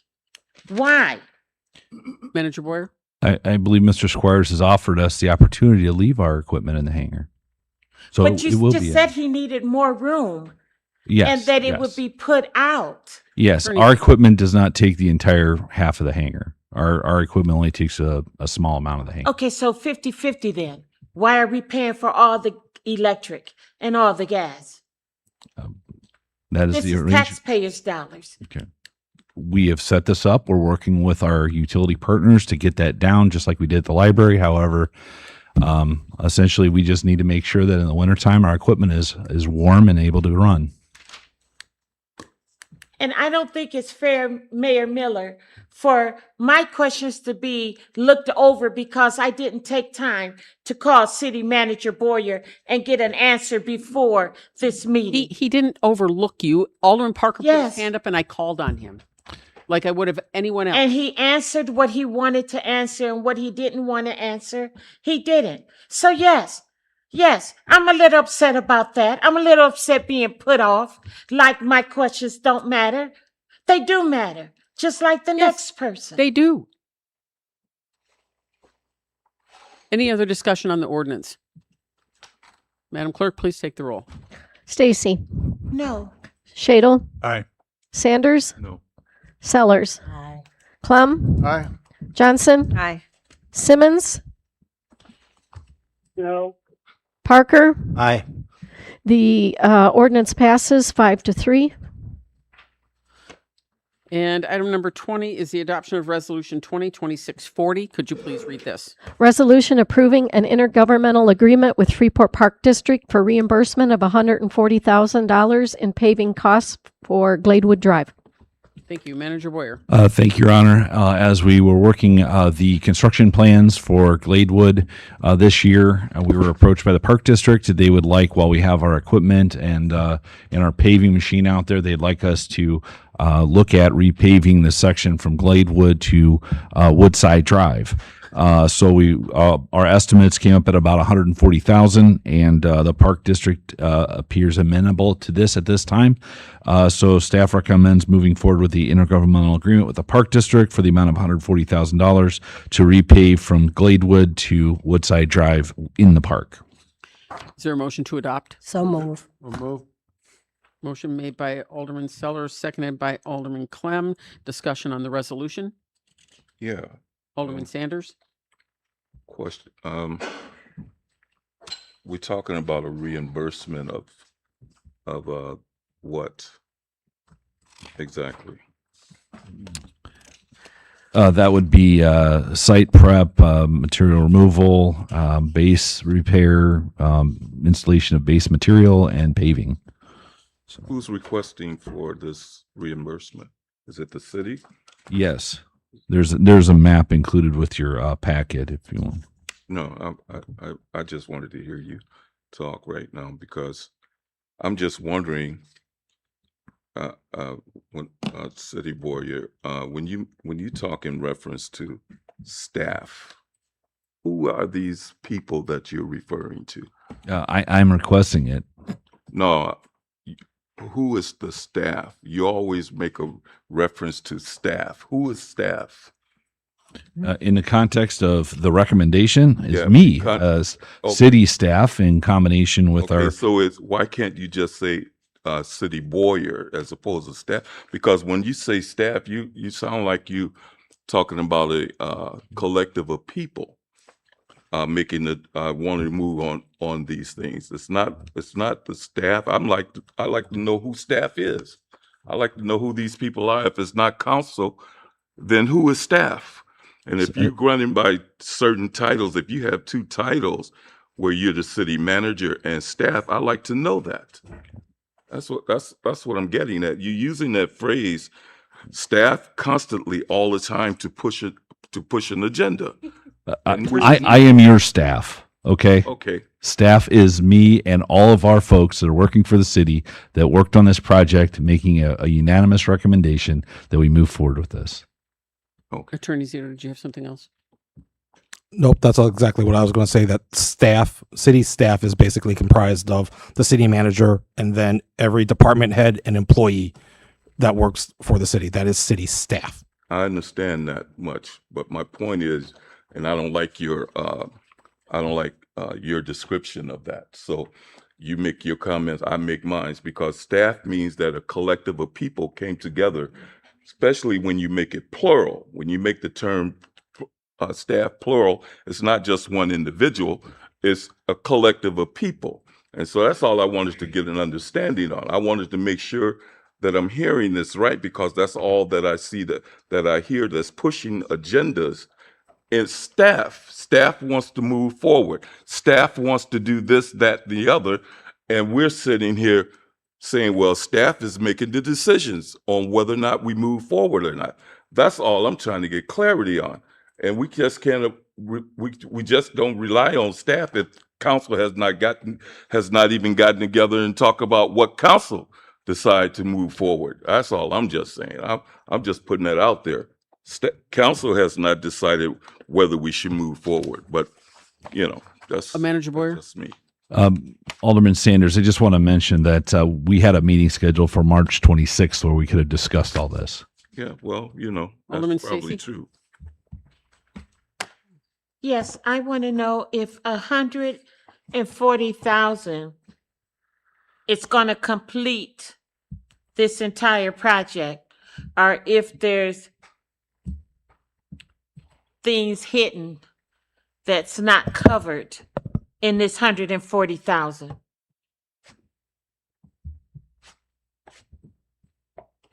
I'll answer that. The answer is yes. Guess what? 140,000 will cover the total cost of this project as proposed. Any other discussion on the resolution? Madam Clerk, please take the roll. Stacy. Aye. Shadle. Aye. Sanders. Aye. Sellers. Aye. Clem. Aye. Johnson. Aye. Simmons.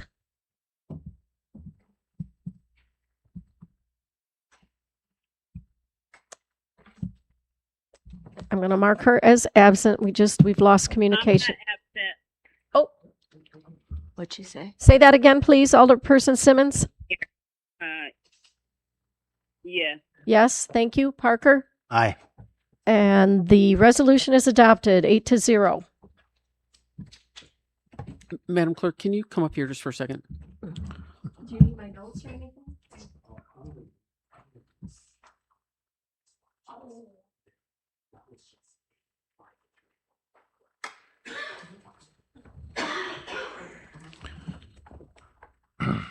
Five to 3. Yes, that is a lease.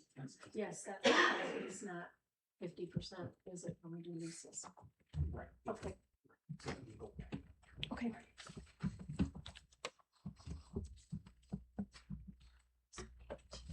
You just want me, Well, we just, the attorney caught what?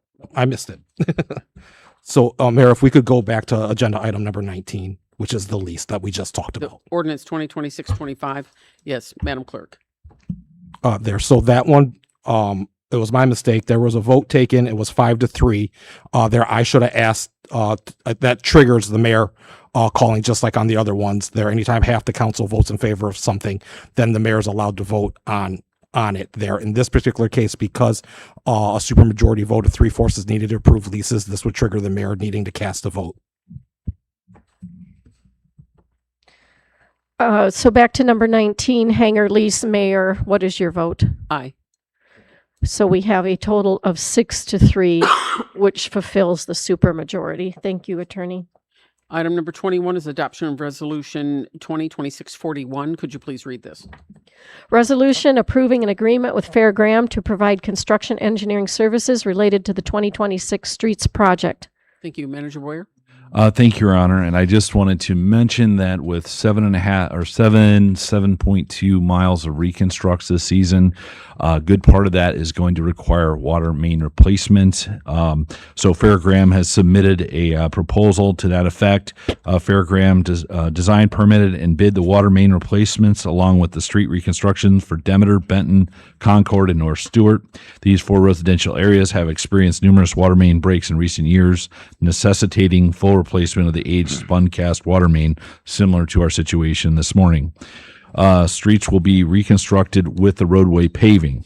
So this is for design and engineering of water main replacement. This agreement is for professional engineering services, including construction engineering, staking, and full project management in the amount of $349,885. And that also would include the QA/QC material testing services that are a third party as time and material and as needed only. And construction engineering was part of this in the 2026 budget. So staff recommends moving forward with the agreement with Fairgram for water main street reconstruction engineering services. So move. Second. We have a motion made by Alderman Sellers, seconded by Alderman Clem for the adoption of resolution 2026-41. I'm good, sorry.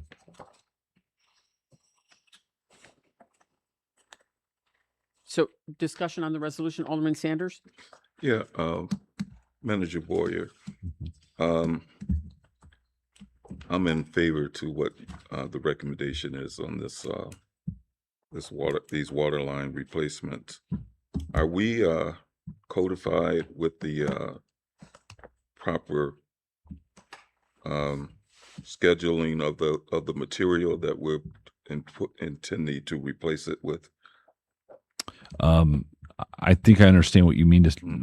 Yes, I mean we are using the appropriate material for the construction. Okay, yeah, that's all I wanted to know. Because I don't want us to experience those water breaks like they did before. Yeah. Any other discussion on the resolution? Madam Clerk, please take the roll. Could I have the first and second again, please? Sorry. That would have been Sellers and Clem. Thank you. Stacy? Aye. Shadle? Aye. Sanders? Aye. Sellers? Aye. Clem? Aye. Johnson? Aye. Simmons? Aye. And Parker. Aye. The resolution is adopted, 8-0. Item number 22 is the adoption of Resolution 2026-42. Could you please read this? Resolution approving an agreement with Fairgram to provide construction engineering services related to the 2026 street projects. Manager Boyer?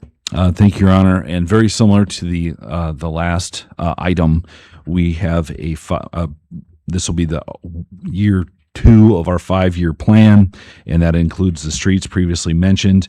We also are coming and asking for street project construction engineering services for the 2026 street reconstruction plan.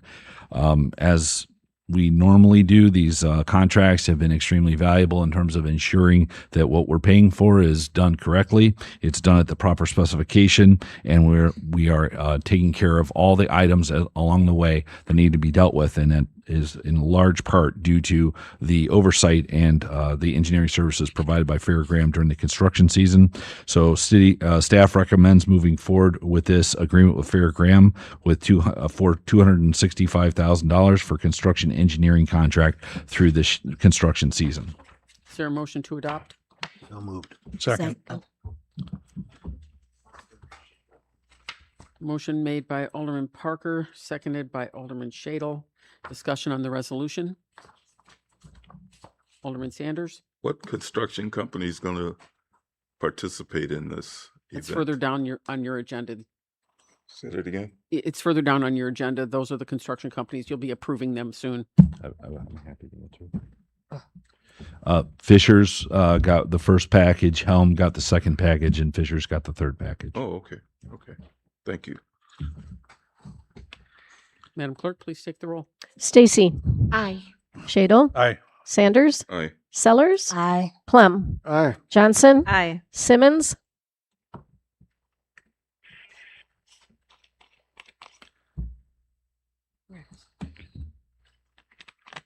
Aye. Thank you. And Parker. Aye. The resolution is adopted 8-0.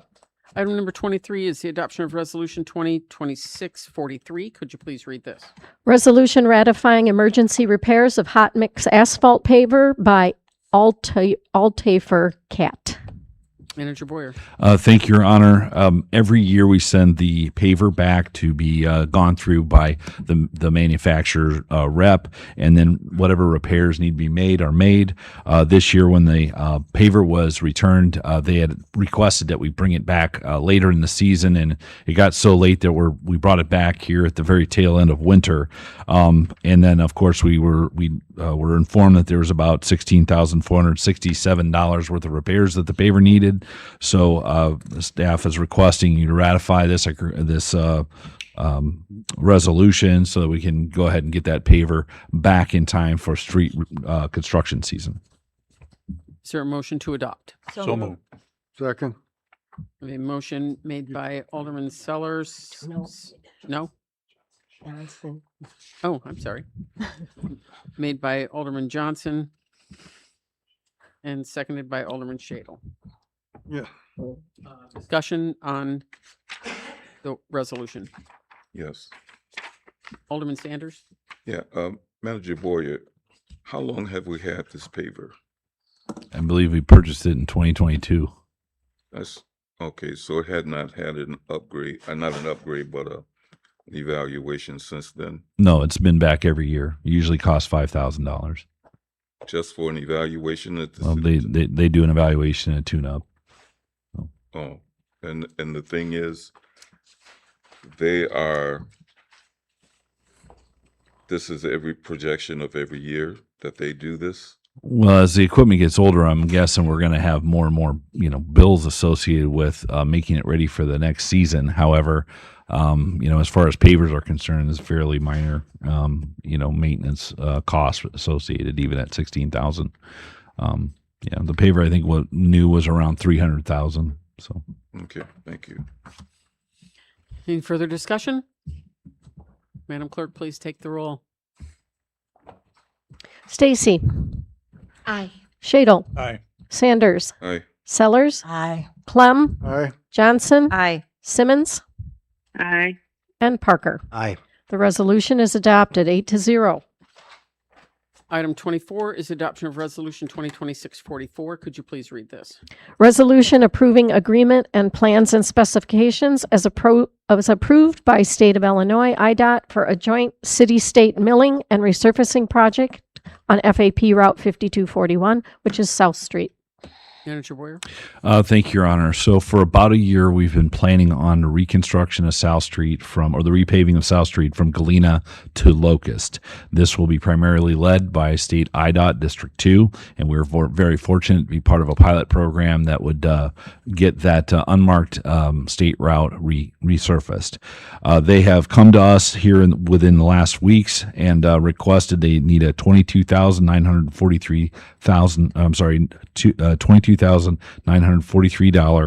match for the $5,750,000 they plan to invest in this community. Staff requests that council approve this appropriation of $22,943 for the city's match with State District 2. Is there a motion to adopt? Second.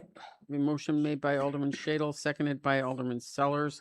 Discussion on the resolution. Madam Clerk, please.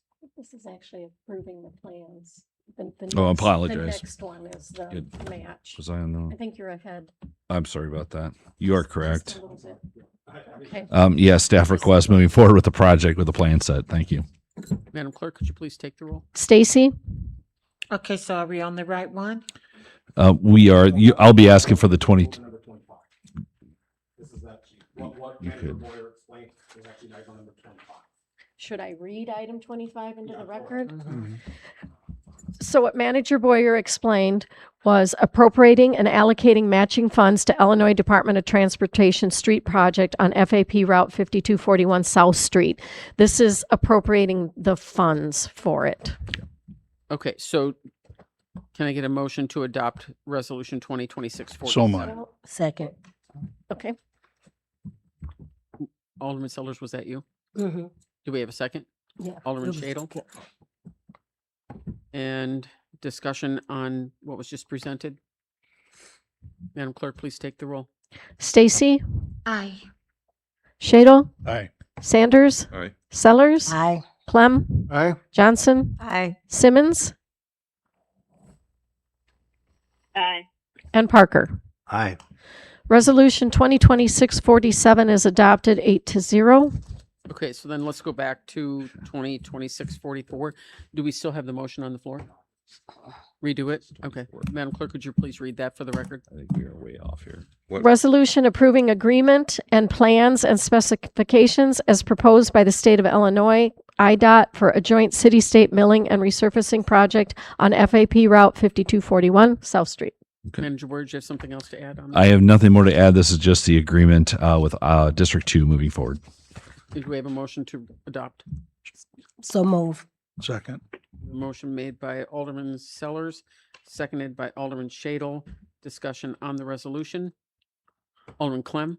Yeah, I'd just like to say that, this is a road that's been in the offing for a long period of time, but I really got to congratulate the team of whoever all was involved to picking this up and getting the job done. It's always been gonna be, so it's a nice thing to have happen. Thank you. Madam Clerk, please take the roll. Stacy? Aye. Shadle? Aye. Sanders? Aye. Sellers? Aye. Clem? Aye. Johnson? Aye. Simmons? I said aye. I don't know if you heard me. And Parker. Aye. The resolution is adopted 8-0. It must be. Item number 26 is the adoption of Resolution 2026-45. Could you please read this? Resolution approving an Opportunity Zone grant agreement between the Illinois Department of Commerce and Economic Development and the City of Freeport regarding sewer lining project. Manager Boyer? Thank you, Your Honor. Fairgrounds submitted a DCEO reimbursement grant for utility sewer lining. The city's been investing nearly $500,000 a year in our sewer lining program, which is required by EPA CMOM. That's basically an infiltration requirement. The city was recently awarded a $100,000 reimbursement for a successful project completed in 2025 by Hair Construction, and city staff are requesting City Council approve a resolution to accept the funds from DCEO grant funds for accounting and transparency purposes. Thank you. Is there a motion to adopt? So moved. Second. A motion made by Alderman Shadle, seconded by Alderman Sellers. Discussion on the resolution. Madam Clerk, please take the roll. Stacy. Aye. Shadle. Aye. Sanders. Aye. Sellers. Aye. Clem. Aye. Johnson. Aye. Simmons. Aye. And Parker. Aye. The resolution is adopted 8-0. And item 27 is the adoption of resolution 2026-46. Could you please read this? Resolution approving the purchase of a sanitary sewer lateral camera and locator from Ferguson Waterworks. Thank you, Manager Boyer. Thank you, Your Honor. This is kind of a specialized piece of equipment. Our old one was, I believe, from 1988. So it failed recently, and we no longer have a camera that we can put into a sewer lateral and do checks where people's sewer connections connect into the collection system. So we have received a quote from Rigid, a camera by Rigid Commercial Products, and this is through our normal utility distributor for a price of $21,398.98. Their Ferguson Waterworks is the supplier, and city staff request moving forward with this purchase of this small camera for sewer laterals. Is there a motion to adopt? So moved. Second. We have a motion made by Alderman Shadle, seconded by Alderman Parker. Discussion on the resolution. Alderman Sanders. Yeah, Manager Boyer, that is pretty old, since 88. 88. Yeah, that's pretty old. Does that come with the vehicle, equipped with the vehicle itself? This is Or just the camera that attaches to the recording equipment. So Okay, it's so the just a how small old is the- high-res color camera that goes into the sewer laterals or services from people's homes. But, you know, our larger one is to do that. So how old is the van itself? I mean, the vehicle itself. I mean, is it going to be able to withstand the longevity of the camera? I mean, Well, you're getting two things going on here. One is the sewer lateral camera is just a small Yeah, I know. standalone piece of equipment. The van is the sewer camera truck. And so that's all still there, and we use it all the time. okay, I'm just wondering what the condition of it was. Yeah, it's in serviceable condition. Serviceable. Okay. Madam Clerk, please take the roll. Stacy. Aye. Shadle. Aye. Sanders. Aye. Sellers. Aye. Clem. Aye. Johnson. Aye. Simmons. Aye. And Parker. Aye. The resolution is adopted 8-0. Item 28 is approval of the bid. Could you please read? Bid opening on March 17th, 2026 for street and water main projects for 2026 Package B. Manager Boyer. Thank you, Your Honor. The city has posted a bid for our street reconstruction program for Package B. We received three bids for the project. Fisher Excavating of Freeport was the lowest responsive bidder in the amount of $1,604,723.40. I believe the other bidders, and Darren, correct me if I'm wrong, obviously Helm bid on this one, and who else bid on this? Kelsey Excavating. Right, Kelsey. Okay. There was a request, and we need to incorporate this in the memos as we go with the other bidders. So essentially, staff is recommending approving this bid with Fisher Excavating for the amount of $1,604,723.40. Is there a motion to approve? So move. City manager. Good. Yeah, the bidders are always attached on the certified bid tab. Yes, but there was a request to put it on the memo. Oh, Yeah. all right. We have a motion made by Alderman Clem, seconded by Alderman Sellers. Discussion on the bid. Alderman Sanders? Well, it's not the bid that I'm concerned about. I'm concerned about not knowing what it is that we're excavating. And I'm obviously I don't have the detailed information on the excavation part of it that justifies 1 million, whatever odd dollars it is. Someone, Darren, would you go over package B for us? Yes, it's in the memo. West Dewey Street, South Carroll, Pershing, Gladewood, and Seminole are in that package. It's all street aggregate and pavement removal and then repaving. Okay, thanks. Anything else? Madam Clerk, please take the roll. Stacy, Aye. Shadle, Aye. Sanders, Aye. Sellers, Aye. Clem, Aye. Johnson, Aye. Simmons, Aye. and Parker. Aye. That bid is approved 8-0. And item 29, another bid. Could you please read? March 24th, 2026, street and water main projects for 2026, package C. Manager Boyer? Yep, thank you very much. Again, just like package B, this one was won by Helm Group at $614,384.30, and this includes Concord Drive from Cimarron to Middlebury. So staff recommends moving forward with the successful bidder of Helm. Is there a motion to approve the bid? So moved. Second. Motion made by Alderman Shadle, seconded by Alderman Sellers. Discussion on this bid. Madam Clerk, Alderman Just Shadle? again, there was a request for the other bidders if we had those available. So again, it was Fisher's, Helm, and Kelsey. Thank you. Madam Clerk, please take the roll.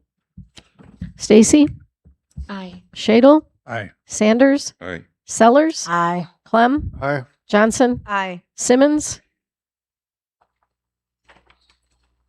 Aye. and Parker. Oh, and he is absent. That passes 7-0. And item number 30, the final bid. Bid opening on March 31st, 2026, street and water main projects for 2026, package A. Manager Boyer? Thank you, Mayor. It's going to be a very busy construction year. This was package A, which includes Demeter, Benton, North Stewart, and also water main for those streets. The city received 3 bids, Fisher's, Kelsey, and Helm.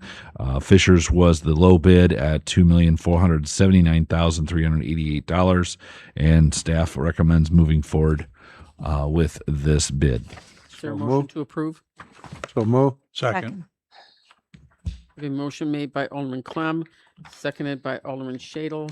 Discussion on this approval.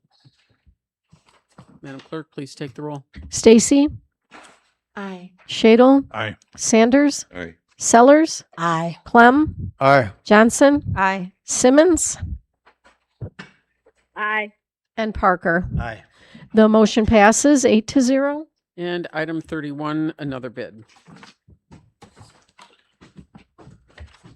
Bid opening on March 31st, 2026, MFT crack sealing for 2026. Manager Boyer?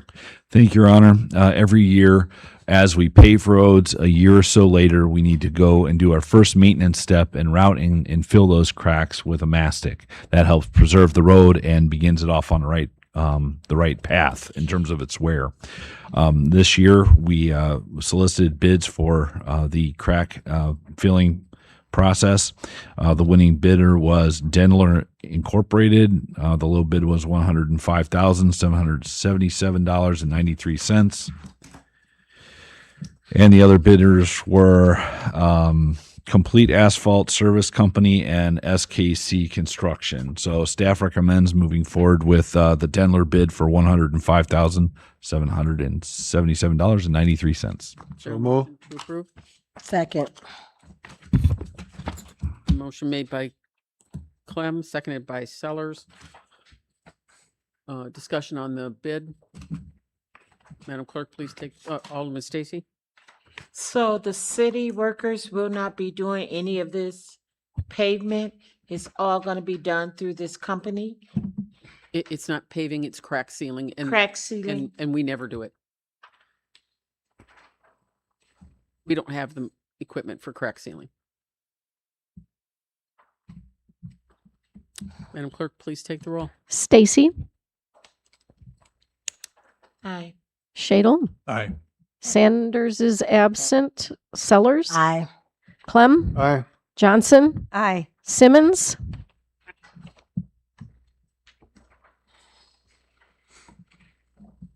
I said aye. Did you hear me? thank you, Parker. Aye. The motion passes 7-0. Reports from department heads, finance. Nothing this evening. Thank you. Community development. Nothing this evening. Thank you. Public works. Just a couple project updates quickly. Lift station projects are underway. Generators are being set. You'll see that happening shortly.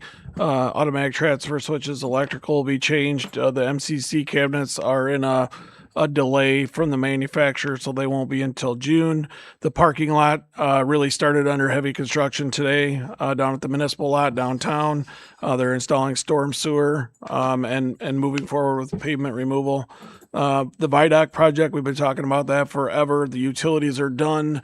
They're coring it out for roadway, and hopefully the plant will open around the first week of May, and that should be one of the first projects done. And the demo downtown is progressing, rather be it slow. They're being careful not to damage the adjacent buildings, and they've been working from the alley side, so you don't see a lot from the front. They're trying to take it down, a couple feet at a time. Wastewater treatment plant project is in full swing. Lots of construction workers out there if you haven't been by. And well 12 started last week with the dirt moving and the grading of the site. So a lot of busy stuff happening in Freeport. Thank you. Fire. Nothing this evening. Thank you. Police. I just would like to address just one thing that we are doing, and as part of my tenure and being here at Freeport, which is a great city to come to. I came from Chicago to come to live here in Freeport and serve the citizens and the community and the residents of Freeport. So it is a great city to come to. But in regards to data integrity, in regards to our systems, I need to do a whole overhaul on our systems, and that's what we're doing in regards to data, in regards to crime stats, in regards to arrests, in regards to our dispatch numbers. And in order to do that, it's to ensure accuracy, reliability across all the systems. And in order to have that regularity compliance, it is not good practice to post something that is not ready to be posted in order to have operational efficiencies. We will get there, but the first thing that I need to do is to ensure that all my systems and all my data capturing systems are up to par and that all my officers are trained to do so. So we will have a platform for that, because what I don't want is to have data which is garbage in and garbage out, because that's not fair to all the community members, and it's not also fair and correct in order to have any transparency, in order to make trustworthy decisions for my department and for this community. Library. Nothing tonight. IT. Thank you, Council, for approving City manager. Thank you, Your Honor. I do have something for tonight. This morning, the city experienced a major water main break on Cottonwood involving a 12-inch water main constructed of spun cast material. This pipe material is widely known in the industry as weak. It comprises most of our distribution system and has been the cause of nearly all of our major water main breaks in the city of Freeport. Over the last 2 years, the city has been installing eye hydrants throughout the system. These units are capable of monitoring pressure and temperature, and they provided an important early warning this morning. According to Randy Kohlbauer, our regulatory and compliance officer, the event began unfolding at approximately 6:50 a.m. when the eye hydrant system began reporting low pressure at multiple locations. This signaled a significant system issue. Within minutes, Pat Ingram, our operations superintendent, was notified, and Rick Lindeman, our chief plant operator, reported that Well 8 was unable to keep up with the demand and moved to evaluate bringing additional capacity online. Staff quickly determined the problem involving a large main break, and by 6:58 a.m., the Freeport Police Department had helped identify the location of Cottonwood. Mr. Ingram was updated immediately. Darren was briefed, and crews under direction of John Liebenstein, our utility field crew foreman, were already moving to the site to throttle the line down and reduce water loss and stabilize the system. The coordination between the utility staff, the Freeport Police Department was especially important in the early moments of the event. Police quickly helped confirm the break location, and our utility team, including John and the field crew, moved rapidly to isolate the line, reducing water loss and stabilizing that system. Because the pressure loss, and out of an abundance of caution, a boil order was issued for the city as a whole, while staff worked to determine the full extent of the impact. At this time, the known effects extend beyond Moss Canyon, and the negative pressure was reported at the Brewster hydrant. Additional eye hydrant alerts were received downtown and as far west as Galena. I also want to recognize our utility administrative staff, Tony, Tiffany, Cindy, Kathy, Carrie, and all the city staff here at City Hall, and especially our communications director, Brian Bridge, for their timely and professional communication with the public. Thoughtful, clear, and professional communication during an event like this helps build trust and reflects the quality of the team currently serving the residents of Freeport. Overall, this was a timely and professional response to a significant infrastructure event. Our utility team, operations staff, plant staff, and John Liebenstein and the utility field crew, billing office, clerical staff, and communication staff, and supporting personnel moved quickly to identify the break, manage system pressure, reduced water loss, and communicated with the public, and take the necessary public health precautions. Their response reflects professionalism and commitment to the city staff serving the residents of the city of Freeport. Thank you, Madam Mayor. Yes, totally agree. Well done to all those that were involved. Alderman Stacy? I would just like to know, do we have a time on when? I was just surprised that we got a phone call and school has been canceled for tomorrow because of the water issue. And I didn't know if it was still off or when it got turned on or anything. Manager Boyer? I think I can answer many of those. I think the water was definitely back on by 1 o'clock, and I think it took us quite a while to do all the samples that are required. So I think there's 27 altogether, 26 need to come back tomorrow, midday. I would imagine by around noon or 1 o'clock, we'll have results on that. And if we have any kind of failure on the testing, we'll have to resample, which will take another day. So in a best case scenario, you should know by 3 o'clock tomorrow. In a worst case scenario, it'll be 3 o'clock on Wednesday.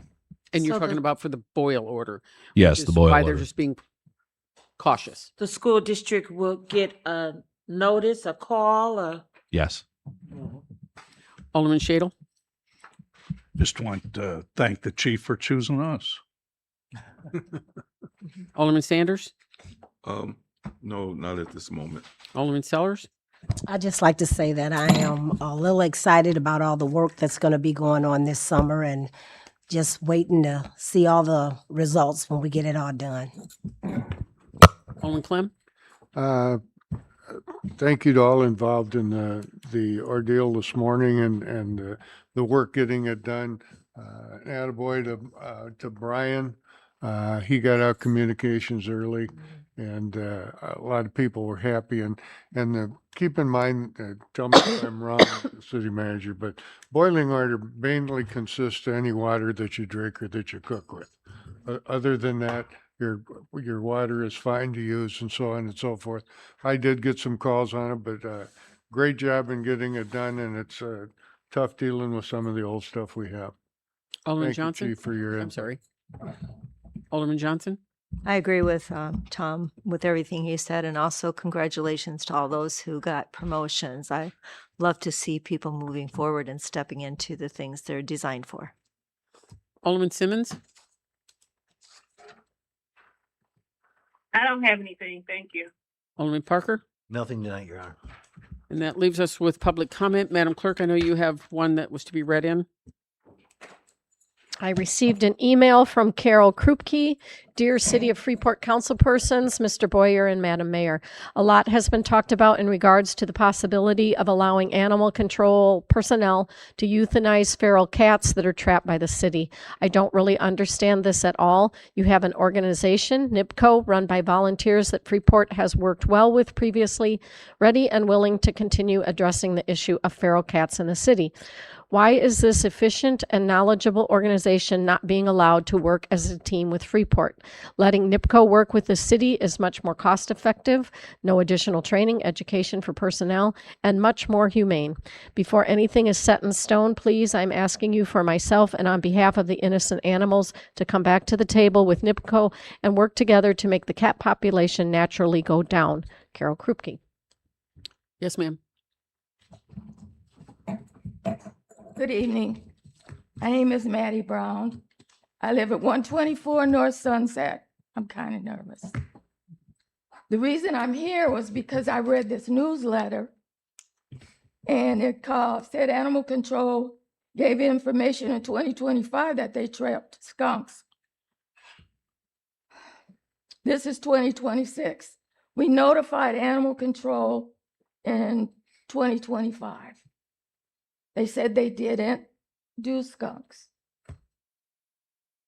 He said the city has a license, but there's no trained person to carry out this job, this problem. He said the guy has to go to Chicago to be trained, and there's no date for his training.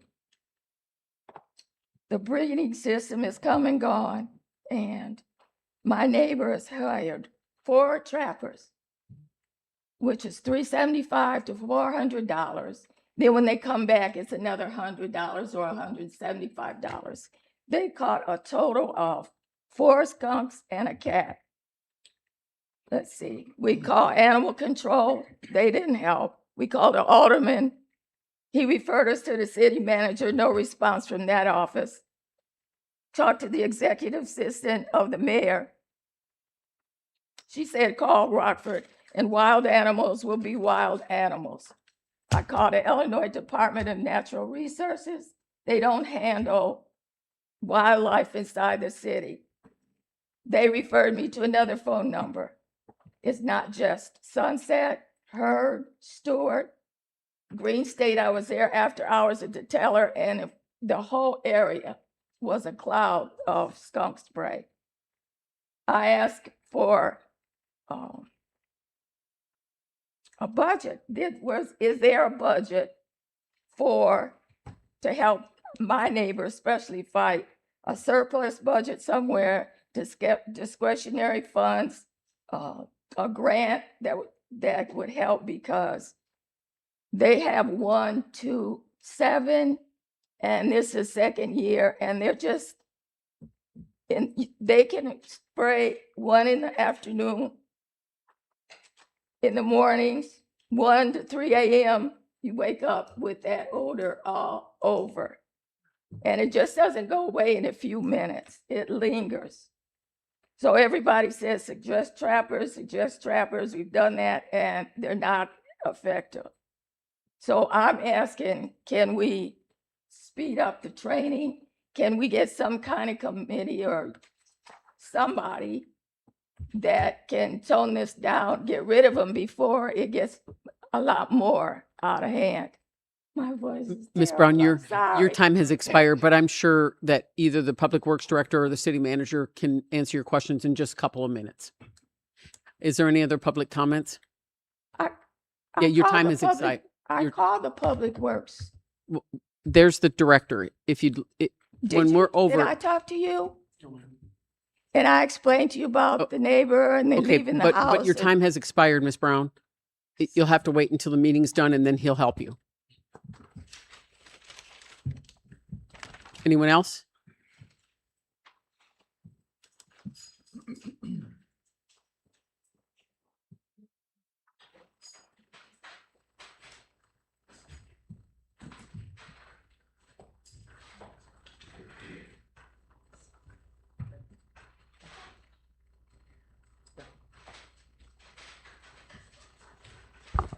Hi, my name is Sue Cook, and I'm going to do something that's kind of out of the ordinary for me, but Mayor Miller, thank you so much for being a yay on the dispensary, because I have seen dispensaries in different cities, and they do bring in a lot of money. Now, the traffic it may be a little bit more the first couple weeks, but then it sort of weighs itself out. So you're going to see a lot of money coming in to the city because of it. Also, rather than having your Freeport patients medical patients drive to Fulton or Rockford and spend their money there. We want it spent in Freeport. So thank you very much for that.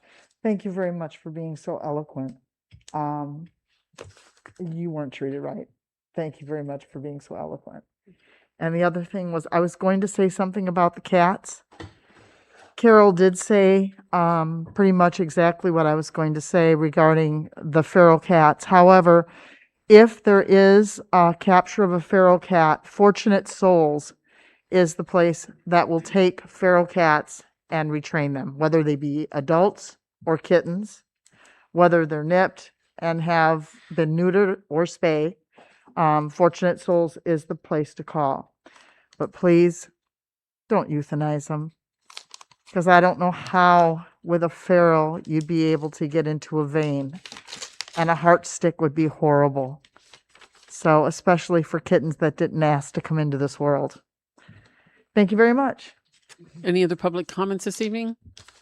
Seeing none, I will entertain a motion to adjourn. So Second. I have a motion made by Alderman Shadle, seconded by Alderman Sellers. Madam Clerk, please take the roll. Stacy, Aye. Shadle, Aye. Sanders, Aye. Sellers, Aye. Clem, Aye. Johnson, Simmons, Parker. Yo, yes.